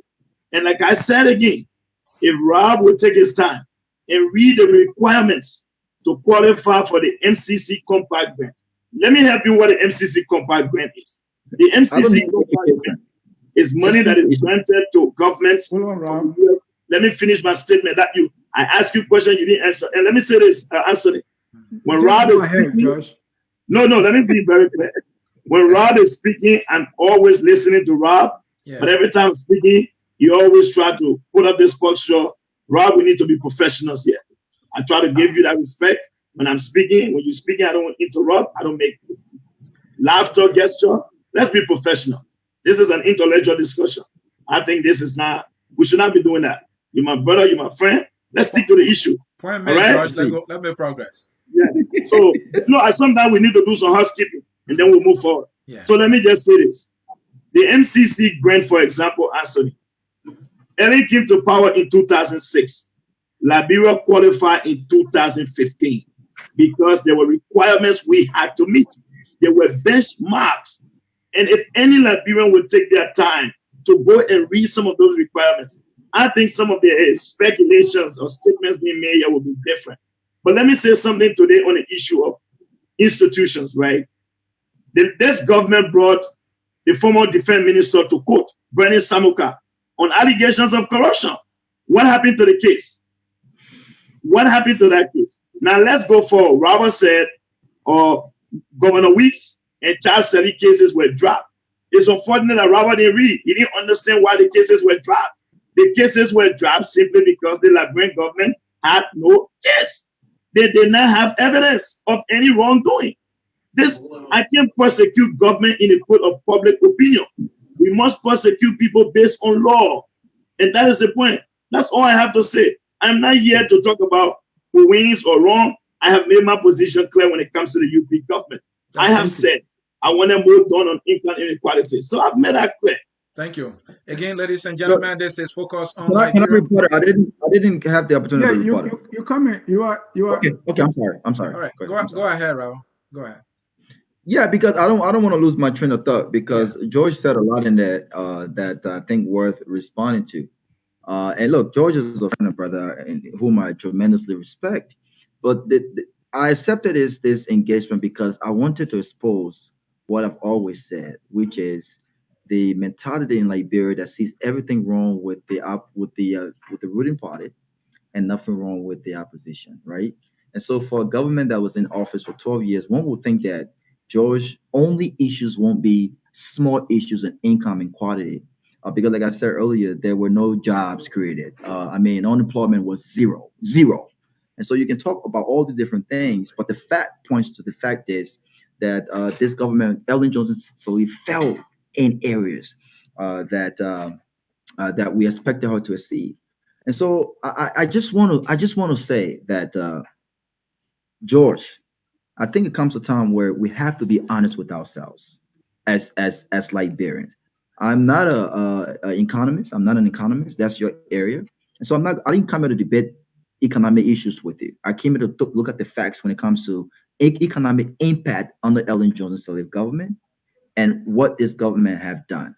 I think I've been very strong in my criticism of this government when it comes to that. You, on the other hand, have not done that, not even an inch. And so I'm encouraging you. I will use my rebuttal to encourage you that as we complete this debate, I want you to find the courage in your heart to choose Liberia over a political side and be honest. Just be honest. It's not going to hurt. You're still going to be George Leopold. You're still going to have the position you currently have in the opposition. You're a critical voice of the opposition. You're still going to have that. And it amazes me how strong you are and independent in some areas on your own broadcast that you are when it comes to these issues on bigger platform like Focus on Liberia. And I admire you for that. But look, when it matters, you should be man enough to come up and say, look, here is where I stand. I think Ellen Johnson Sirleaf fell in this area, and here is why. So I encourage you, you still have time, you still have the opportunity to make amends. But the fact is, you cannot see everything wrong with George Weah and nothing wrong with Ellen Johnson Sirleaf. And I think this show actually made my point tonight. Thank you. All right, Thank gentlemen, you. because of time, we will make progress. And this is what we're going to do. We can't cover everything today because we have 20 minutes left. We have to bring the judges into conclusion. So this is what we're going to do. Rape must be talked about. And that is our Okay. next segment. And in your concluding statement, we want you to talk about the image of our country internationally. And that will be your concluding statement after the issue of rape. And I know you guys don't have that much of disagreement on this, but we want to hear it. So, Josh, you go first. When it comes to rape, the Ellen Johnson Sirleaf government and the Weah government, where do you see problems that you are prepared to talk about? Before I get to that, I just want to clear up something real quick. Okay. When I said, let me just finish up that, use my time.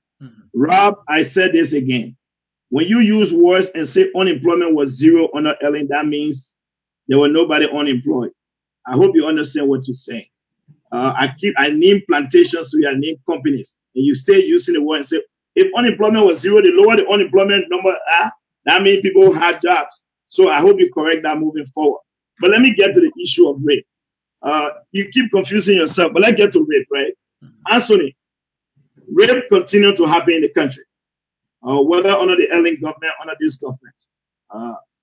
I may not have all the statistics on it, and I don't want to speculate on that, but I think my position on rape have been very, very clear.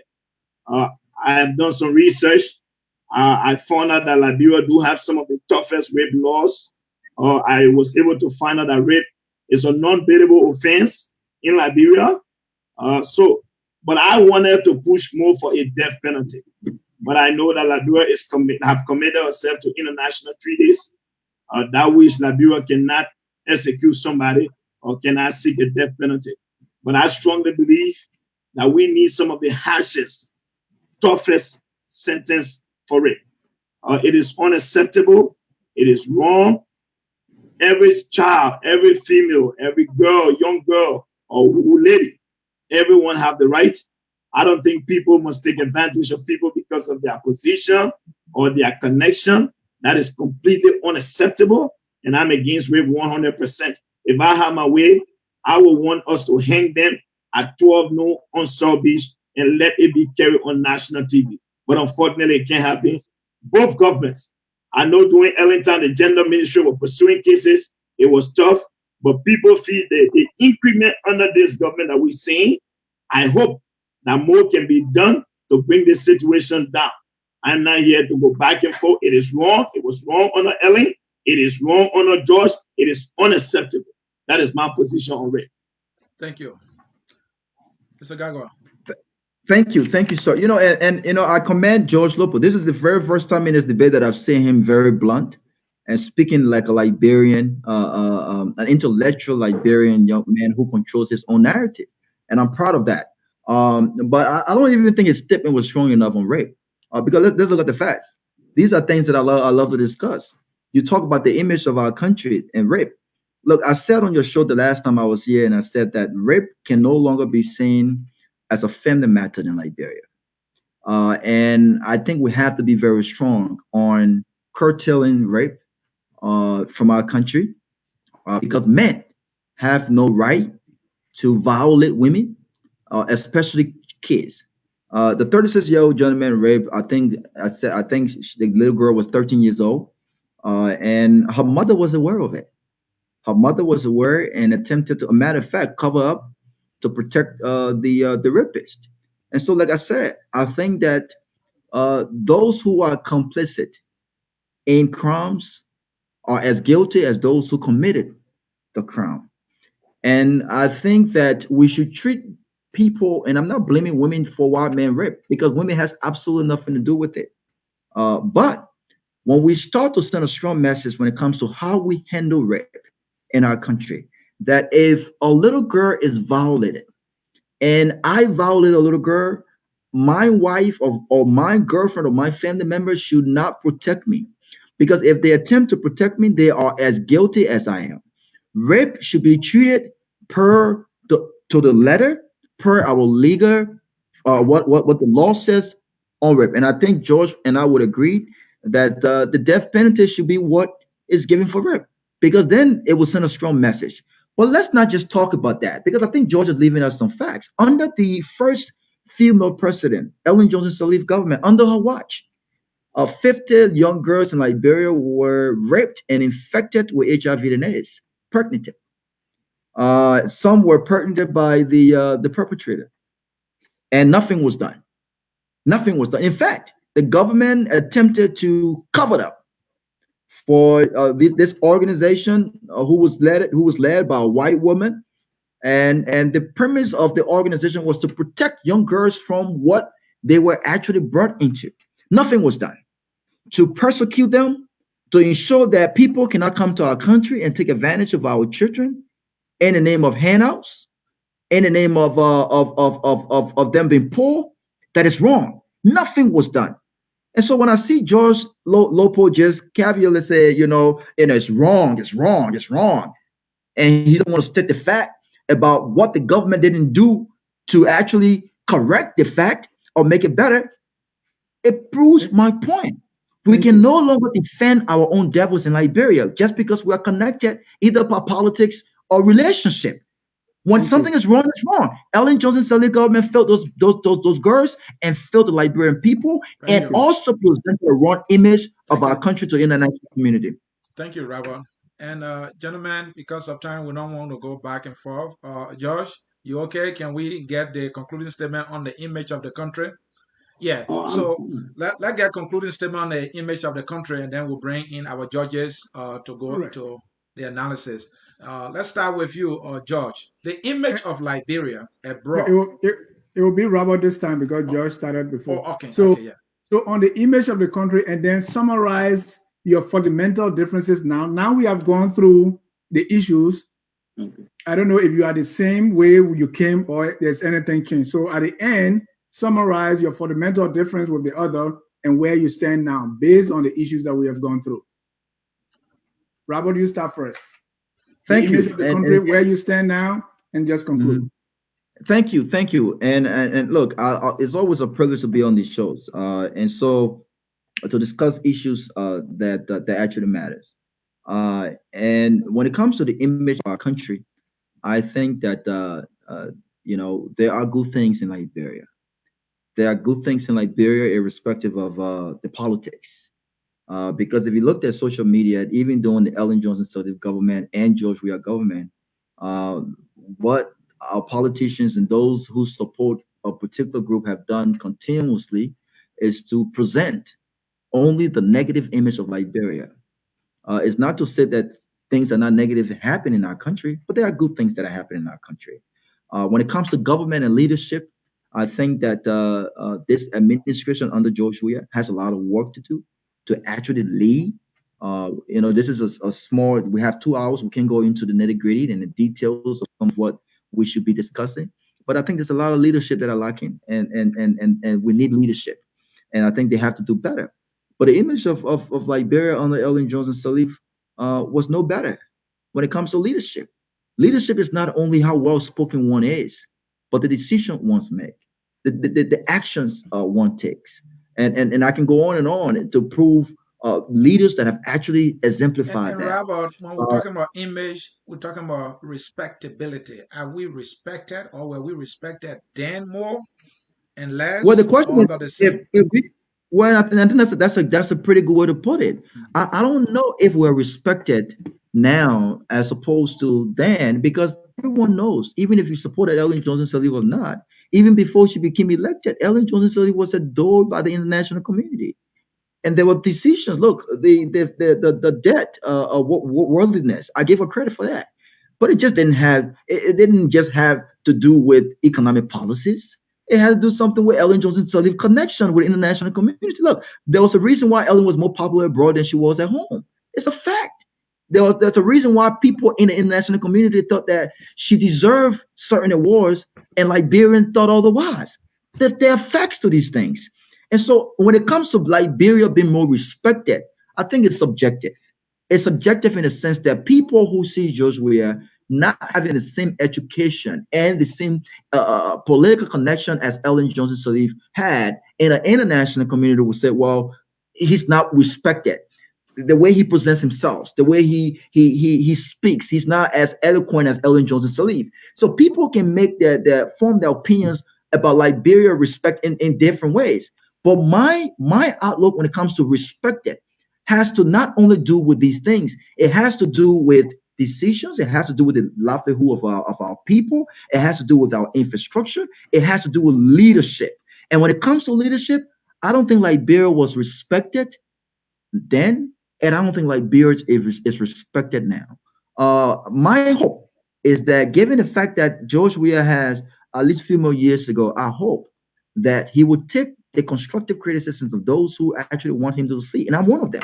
I want him to succeed because I understand that when and if he succeeds, Liberia succeeds. And so he would take the constructive criticisms and go back to the drawing board and actually get things right. But when it comes to the respect of Liberia, when it comes to leadership and things that I've mentioned, no, I don't think it was then. I don't think it's now. Thank you. Josh, respectability, the image of our country, then and now. Where do you stand? And also conclude on where you stand now when it comes to the fundamental difference you have with Robert.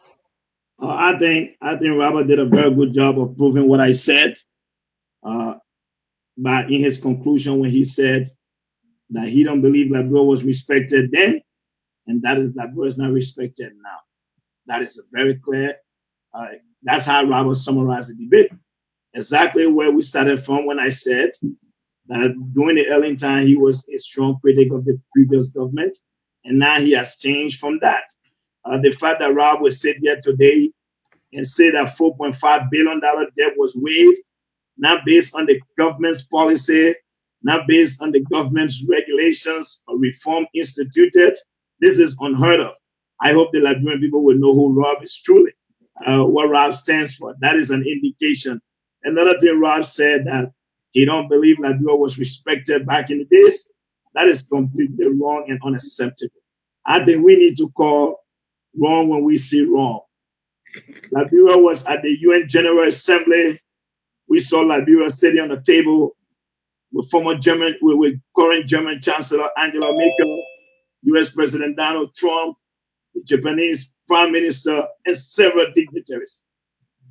Does George Weah have that same capacity today? No.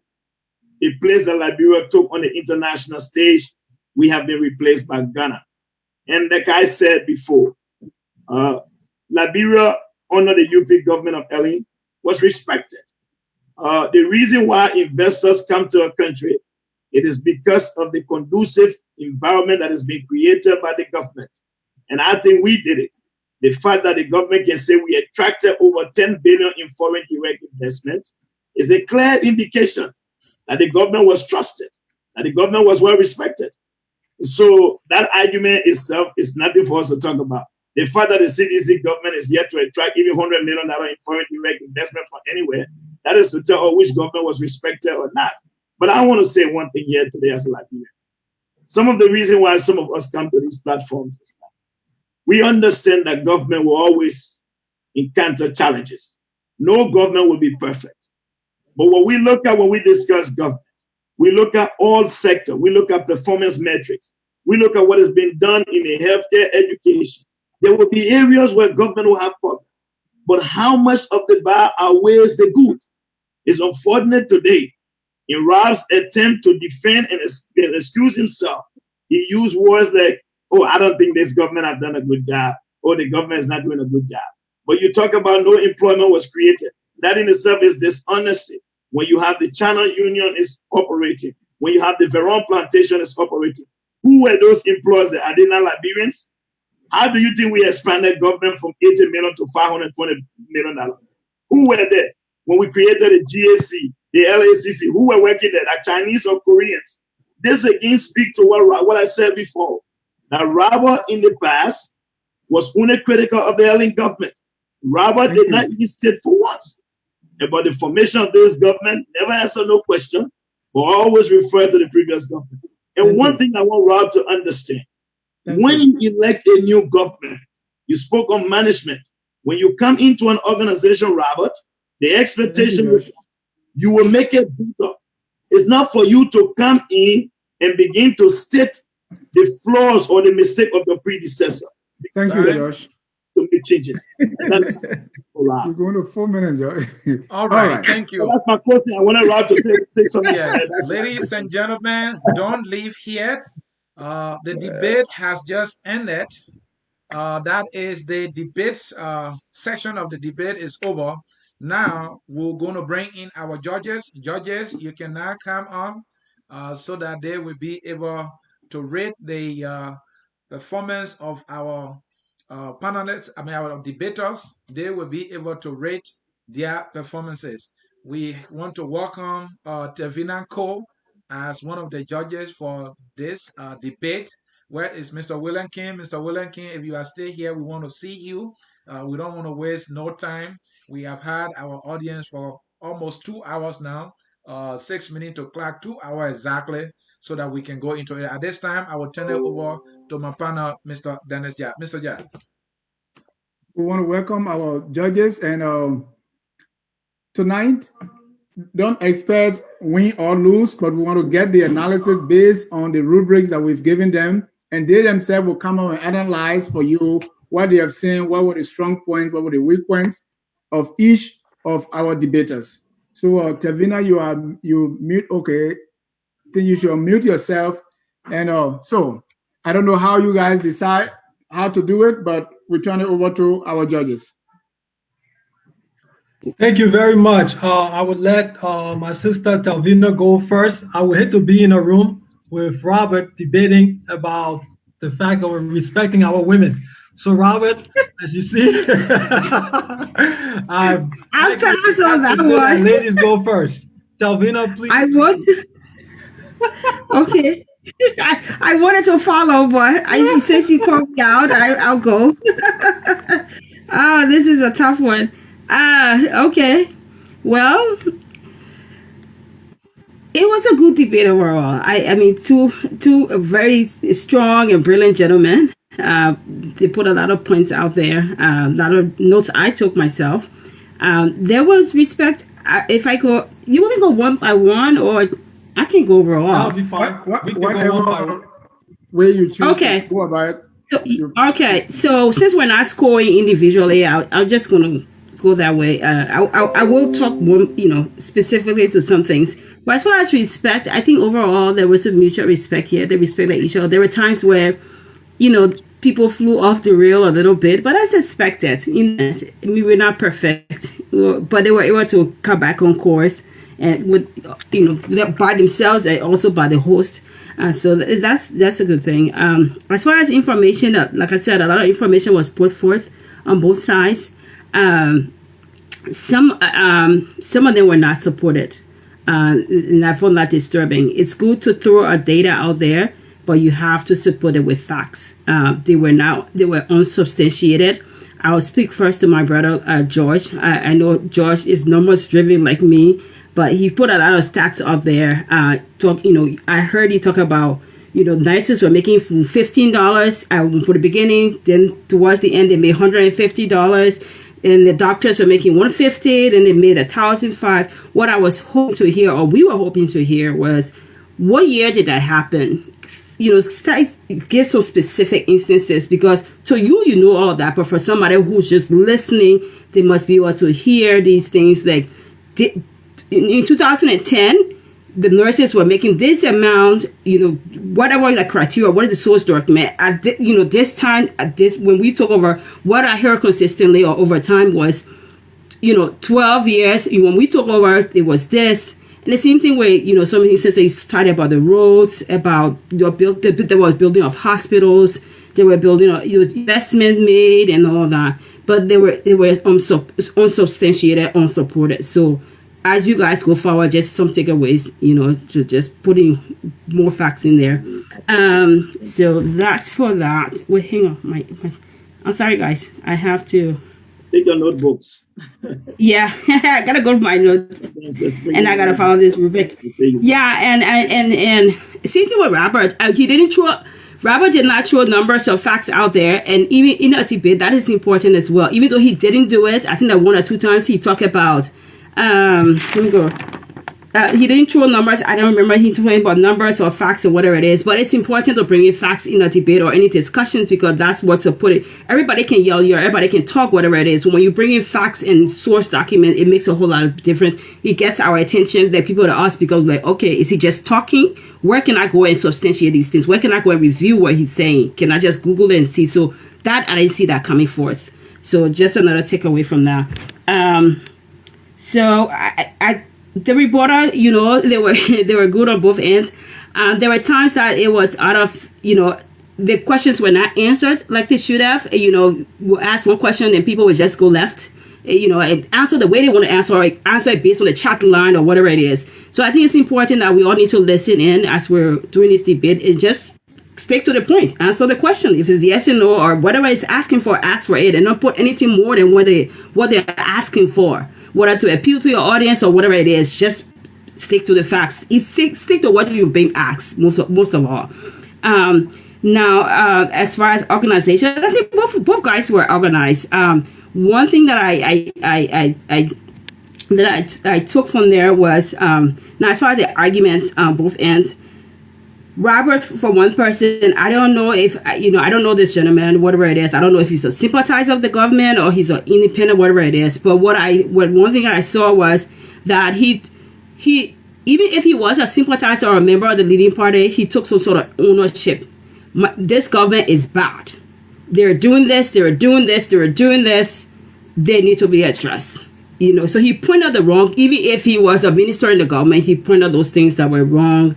And I think that's very noble, because nobody's perfect. If you're doing the wrong thing, then you need to state it, or your party or whatever it is need to state it.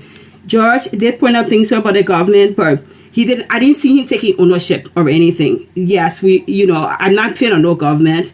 The issue of nepotism is on both sides. Both parties. I've been long enough to see that both government played the nepotism, but I think I didn't see George taking any kind of ownership. It was more than, my government has been perfect. We've done everything perfect. He talked about, oh yes, we hired the Salibs or whatever it is, but I don't see anything wrong with that, because they were qualified. Even in America, there's an anti-nepotism law. I mean, so things like that. But taking some sort of ownership. I'm just saying nepotism just to bring that up. And then also you talk about the income inequality, but you kind of sort of just brush over it and see it like nothing. I think that's a major issue that needs to be addressed. You say, well, if I were in power, this is what I would do. But overall, just taking some sort of ownership, because we all can learn from things. And 12 years in power, that's a long time to not have some negatives to improve on.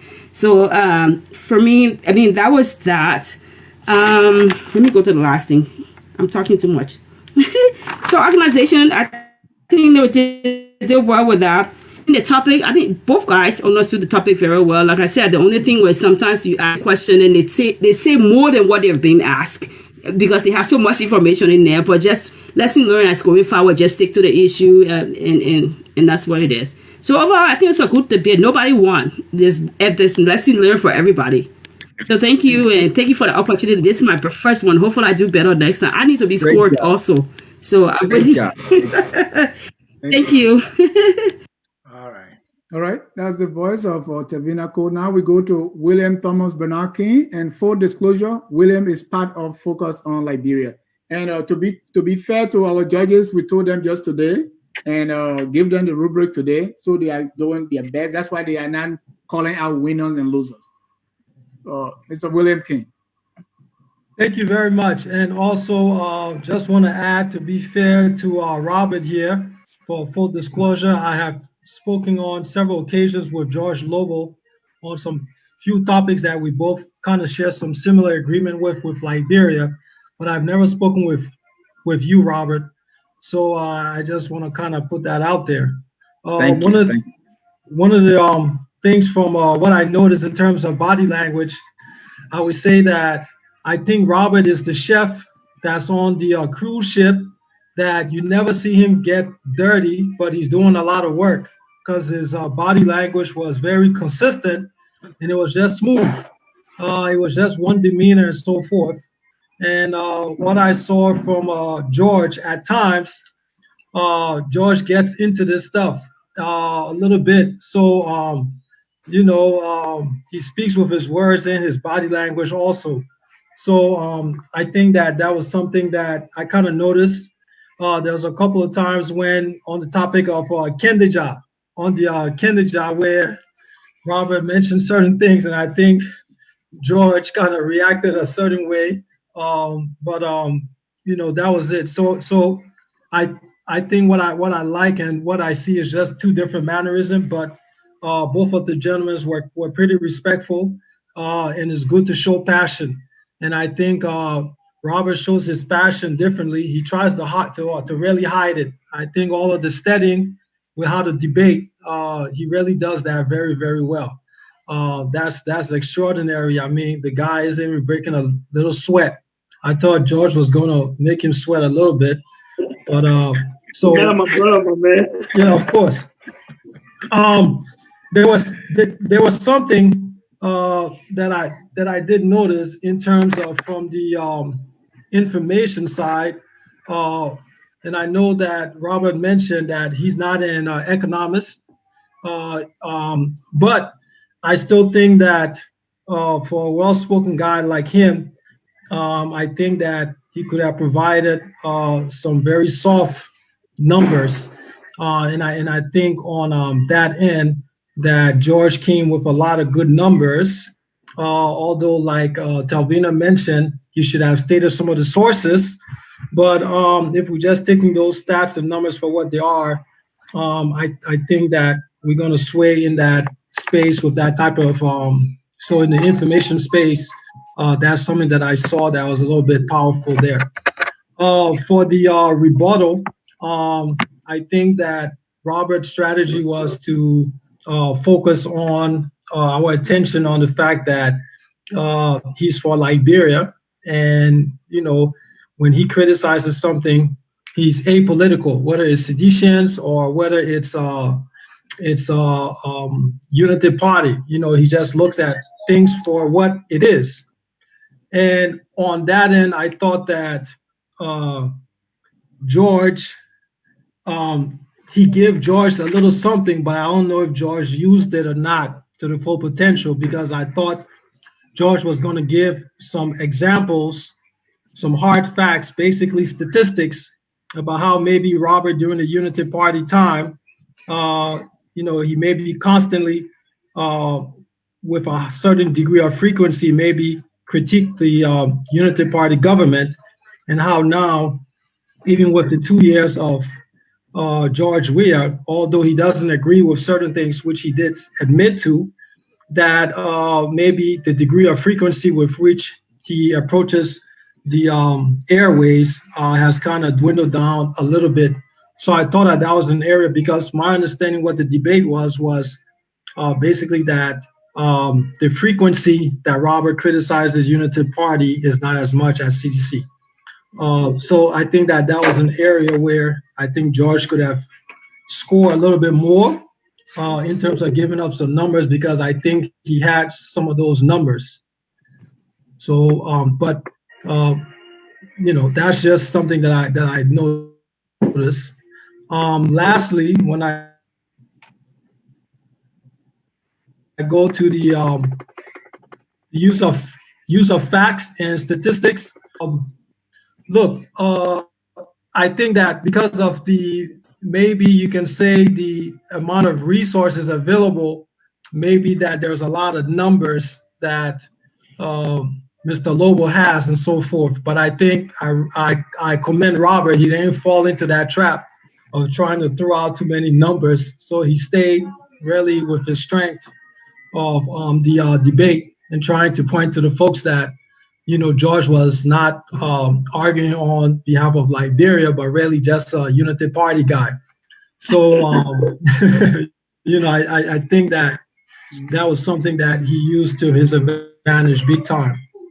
Understanding of the topic, I think both gentlemen have an in-depth, intrinsic understanding of Liberian politics and how things flow. I think that both gentlemen expressed that there are some things with the Ellen government that they felt could have been done better, as such as hiring those friends and family members, and also something else that they both expressed could have been done better was on the issue of corruption. So I think on both of those things, I think they kind of were very strong. I did feel that the topic, or what the debate was to say that, one of you is quiet in this new government administrator, and the other one has turned up the fire tremendously and has not stopped to critique the current administration. So if I'm going with that, I say Robert has made it known and clear that George is constantly, heavily critiquing the unity seditious government, and I think that for George, and next time on his end, he has to give us who don't know Robert some good, solid numbers of the frequencies at which maybe Robert was on social media or whatever during the Ellen administration versus now, what his position has been. Thank you. Okay. All right. At this time, folks in cyberspace, you have heard from yourself. You can decide who the winner of the debate is, but the debate was organized to inform all of us to see where the two guys stand, so that we as a community can understand the issues that have been happening between these two governments. You heard from our judges. They were able to give their analysis based on the performance of these two guys. You can decide your winner and run with that. Focus on Liberia will not chase you for that. The next debate, I like the voting power. The people vote that this person is the winner. My panel like the one the judges come and try to critique their performances, and which is very good, because our debaters need to see themselves how they did, where they needed to make improvement, and that is very, very important. What we try to generate here, folks, is that when we want to represent our best selves as Liberian, it must be in the kind of formal setting. Now, when you go on the social media and just insult everybody, no one learns from that. You don't represent our country in that manner. This is the best way to do it. And that is why we are trying to project here. That way, you and myself, who believe in the manner of communication, in debating the issue, can talk to our leaders. You must go to the debate if you want to represent us. This is what we're trying to establish here. George Lobo, we want to tell you, thank you so much. You've always been a constant debater here. Robert Gagwa as well, he's always here. We want to thank you. You guys are setting a standard that Liberians who believe in Liberia, in terms of debating Liberia, will follow and will go a long way. We want to say Yeah. thank you from the Focus on Liberia family. We can say thank you, and to our listener, we Let me also let want to me say thank you. let me. Can we say I want You're to something? say coming. something, Anthony. Mhm. You were coming, Josh. You were Yeah. coming with your, You're coming. your So, concluding statement. yeah. What So, we want to say here is both Josh and Robert represent the debate that is out there, because they are the charges that, hey, you are quiet and you are now vocal, or you were vocal before, now you are silent. That is the debate that is out there, and the two of you represented that, and you presented and made your points very, very well. We appreciate you and say thank you. And to our listeners, thank you also for hanging in there with us. Now you find out anytime two people are saying, we've heard over and over, this kind of stealing, we never saw it a long time. We heard that. We are saying this people will say, well, you were doing this and now you doing that. So that is the biggest argument out there. So tonight, if you watch us, you saw that and you saw how each of them represented and how they presented themselves. So anytime you are hearing people criticizing, say, well, all those who are criticizing now were in the previous government, now they see something wrong. And we are expecting those that are in the current government, when their time comes to be opposition, they're going to do the same thing. That's the projection, and that's what people are thinking. So thank you so much. I think that's all the debate was about. And I think the gentleman did that well. And we want to thank our judges for coming out, and doing such a brilliant, brilliant work. Now we go to George and Robert to give us a feedback. This time is 2 minutes. All right, let me just say once again, thanks to the judges, right? Just real quick, yeah. William King, Anthony, and Mr. Ja. 90% of the numbers that I threw out there, I didn't think there was a need to litigate those numbers, because I've appeared on this show multiple times. Those numbers have been checked. I don't think you guys are strange to those numbers, so I didn't believe there was a need now again to re-litigate those numbers, especially the numbers that I was throwing out about funding from the budget. I've appeared here with so many different seditions, including Samuel Jackson. So those numbers, I don't think you guys were strange to them that needed to be. I needed to state the sources. But however, I want to commend our judges, at least, because sometimes you don't see yourself, so it's good for people to give you a kind of feedback about what you did, and there's always room for improvement. And I want to say thanks to my good friend and brother Rob there. But like I said, I can't be again when I bring all the documents. They say, "Oh, nobody's going to bring all the documents to debate today." Again. Then tomorrow, if I don't bring it, say, "Oh, nobody bring on the website." So but I want to say thank you. Like I said, Rob is my very good friend. He's a brother of mine, and we said it before the show. There was nothing major. Rob, I want to say thank you for making the time. I know you came from out. I want to say thanks to the Focus on Liberia family. I also want to thank all our followers, every one of you guys who took up time from your busy schedule to be here today to watch this debate. This is how it should be. And this is a conversation I want us to keep having as Liberians. And I think any Liberian should not be afraid of coming to light to talk about these issues. I want to say thank you, my dear friend and brother Rob. Thank you to Telvina Cole, the man William King. Thank you, and thanks to all of you. I want to say that's how I end from here. That's all from my end. It's a good Thank you to the my Focus on Liberia family, Ja, Alsendi, and the whole crew. Thank you to. I really want to commend the judges. I don't know neither of them. Davina Cole, I think she was well spoken. She made a she made a great analysis to the issues. And the brother William King. And I'm going to send both of you guys a friend request because I like what William King said. The frequency of my tough criticism of Ellen Johnson Sirleaf and how I have kind of gotten soft when it comes to the government. And I think there's a myth out there that I want to use this opportunity to reject. Is that when you disagree with a leader, you must be tough in terms of the language. I see a lot of not George Lopo because I know he's a very educated man and he's not limited with words. But I've seen a lot of opposition describe George Weah as dull. The man is dull. The man is this. Look, I've said that I wasn't raised like that. I think I'm educated enough to express my criticism of the person without insulting his person. And to some of my friends, that's not tough enough. But the debate was good. I just came from a cabin trip, and I must admit on this show, I overslept, and so some of my research were not completed, and so I will admit to that. But I think the purpose of this was to actually expose a part of the opposition and the mindset. Like I said earlier, I reject this mindset that mandates that you are either pro-government or anti-government. I think it breeds sycophancy and it stifles critical voices, such as my brother George Lopo. I don't believe in having a political father, a political mother, uncle, aunties. I believe that as a Liberian, we are all loyal to Liberia first and last. And what wrong is, we must be man and citizen enough to state that. And so the debate was great. And I want to, George, if you want to come back for round two, let's do it. I'm open to a round two, and I will encourage the front page, Focus on Liberia family, to please You have want Mr. you want to King, do more research?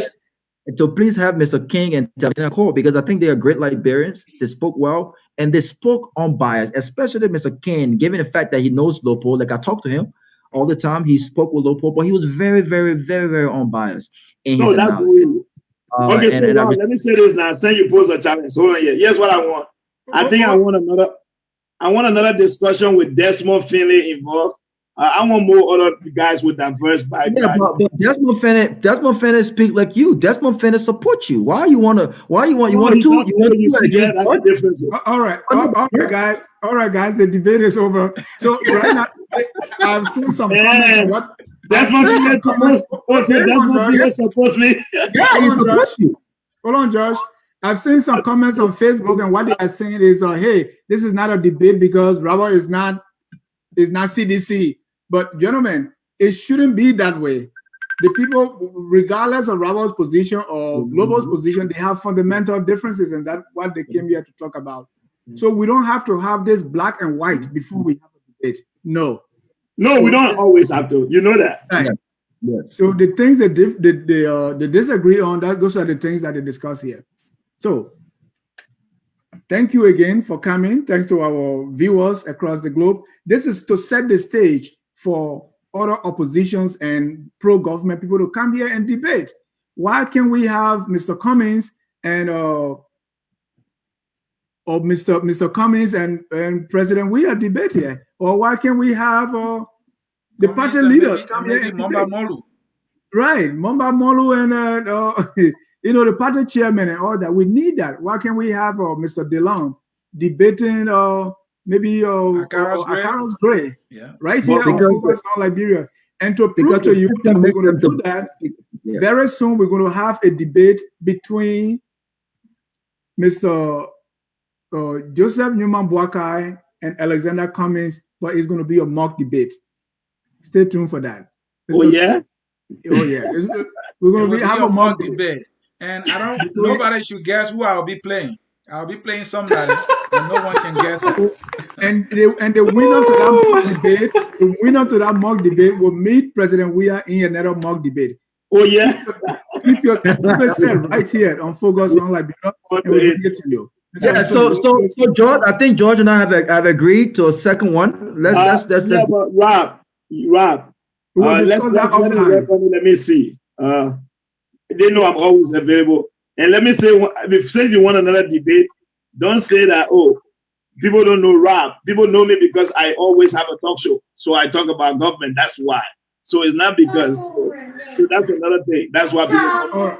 All right. We'll talk that offline. And others out there listening to us who want to debate, what better place to have it than right here on Focus on Liberia. We'll do our best to bring you our best. Dennis, here to close.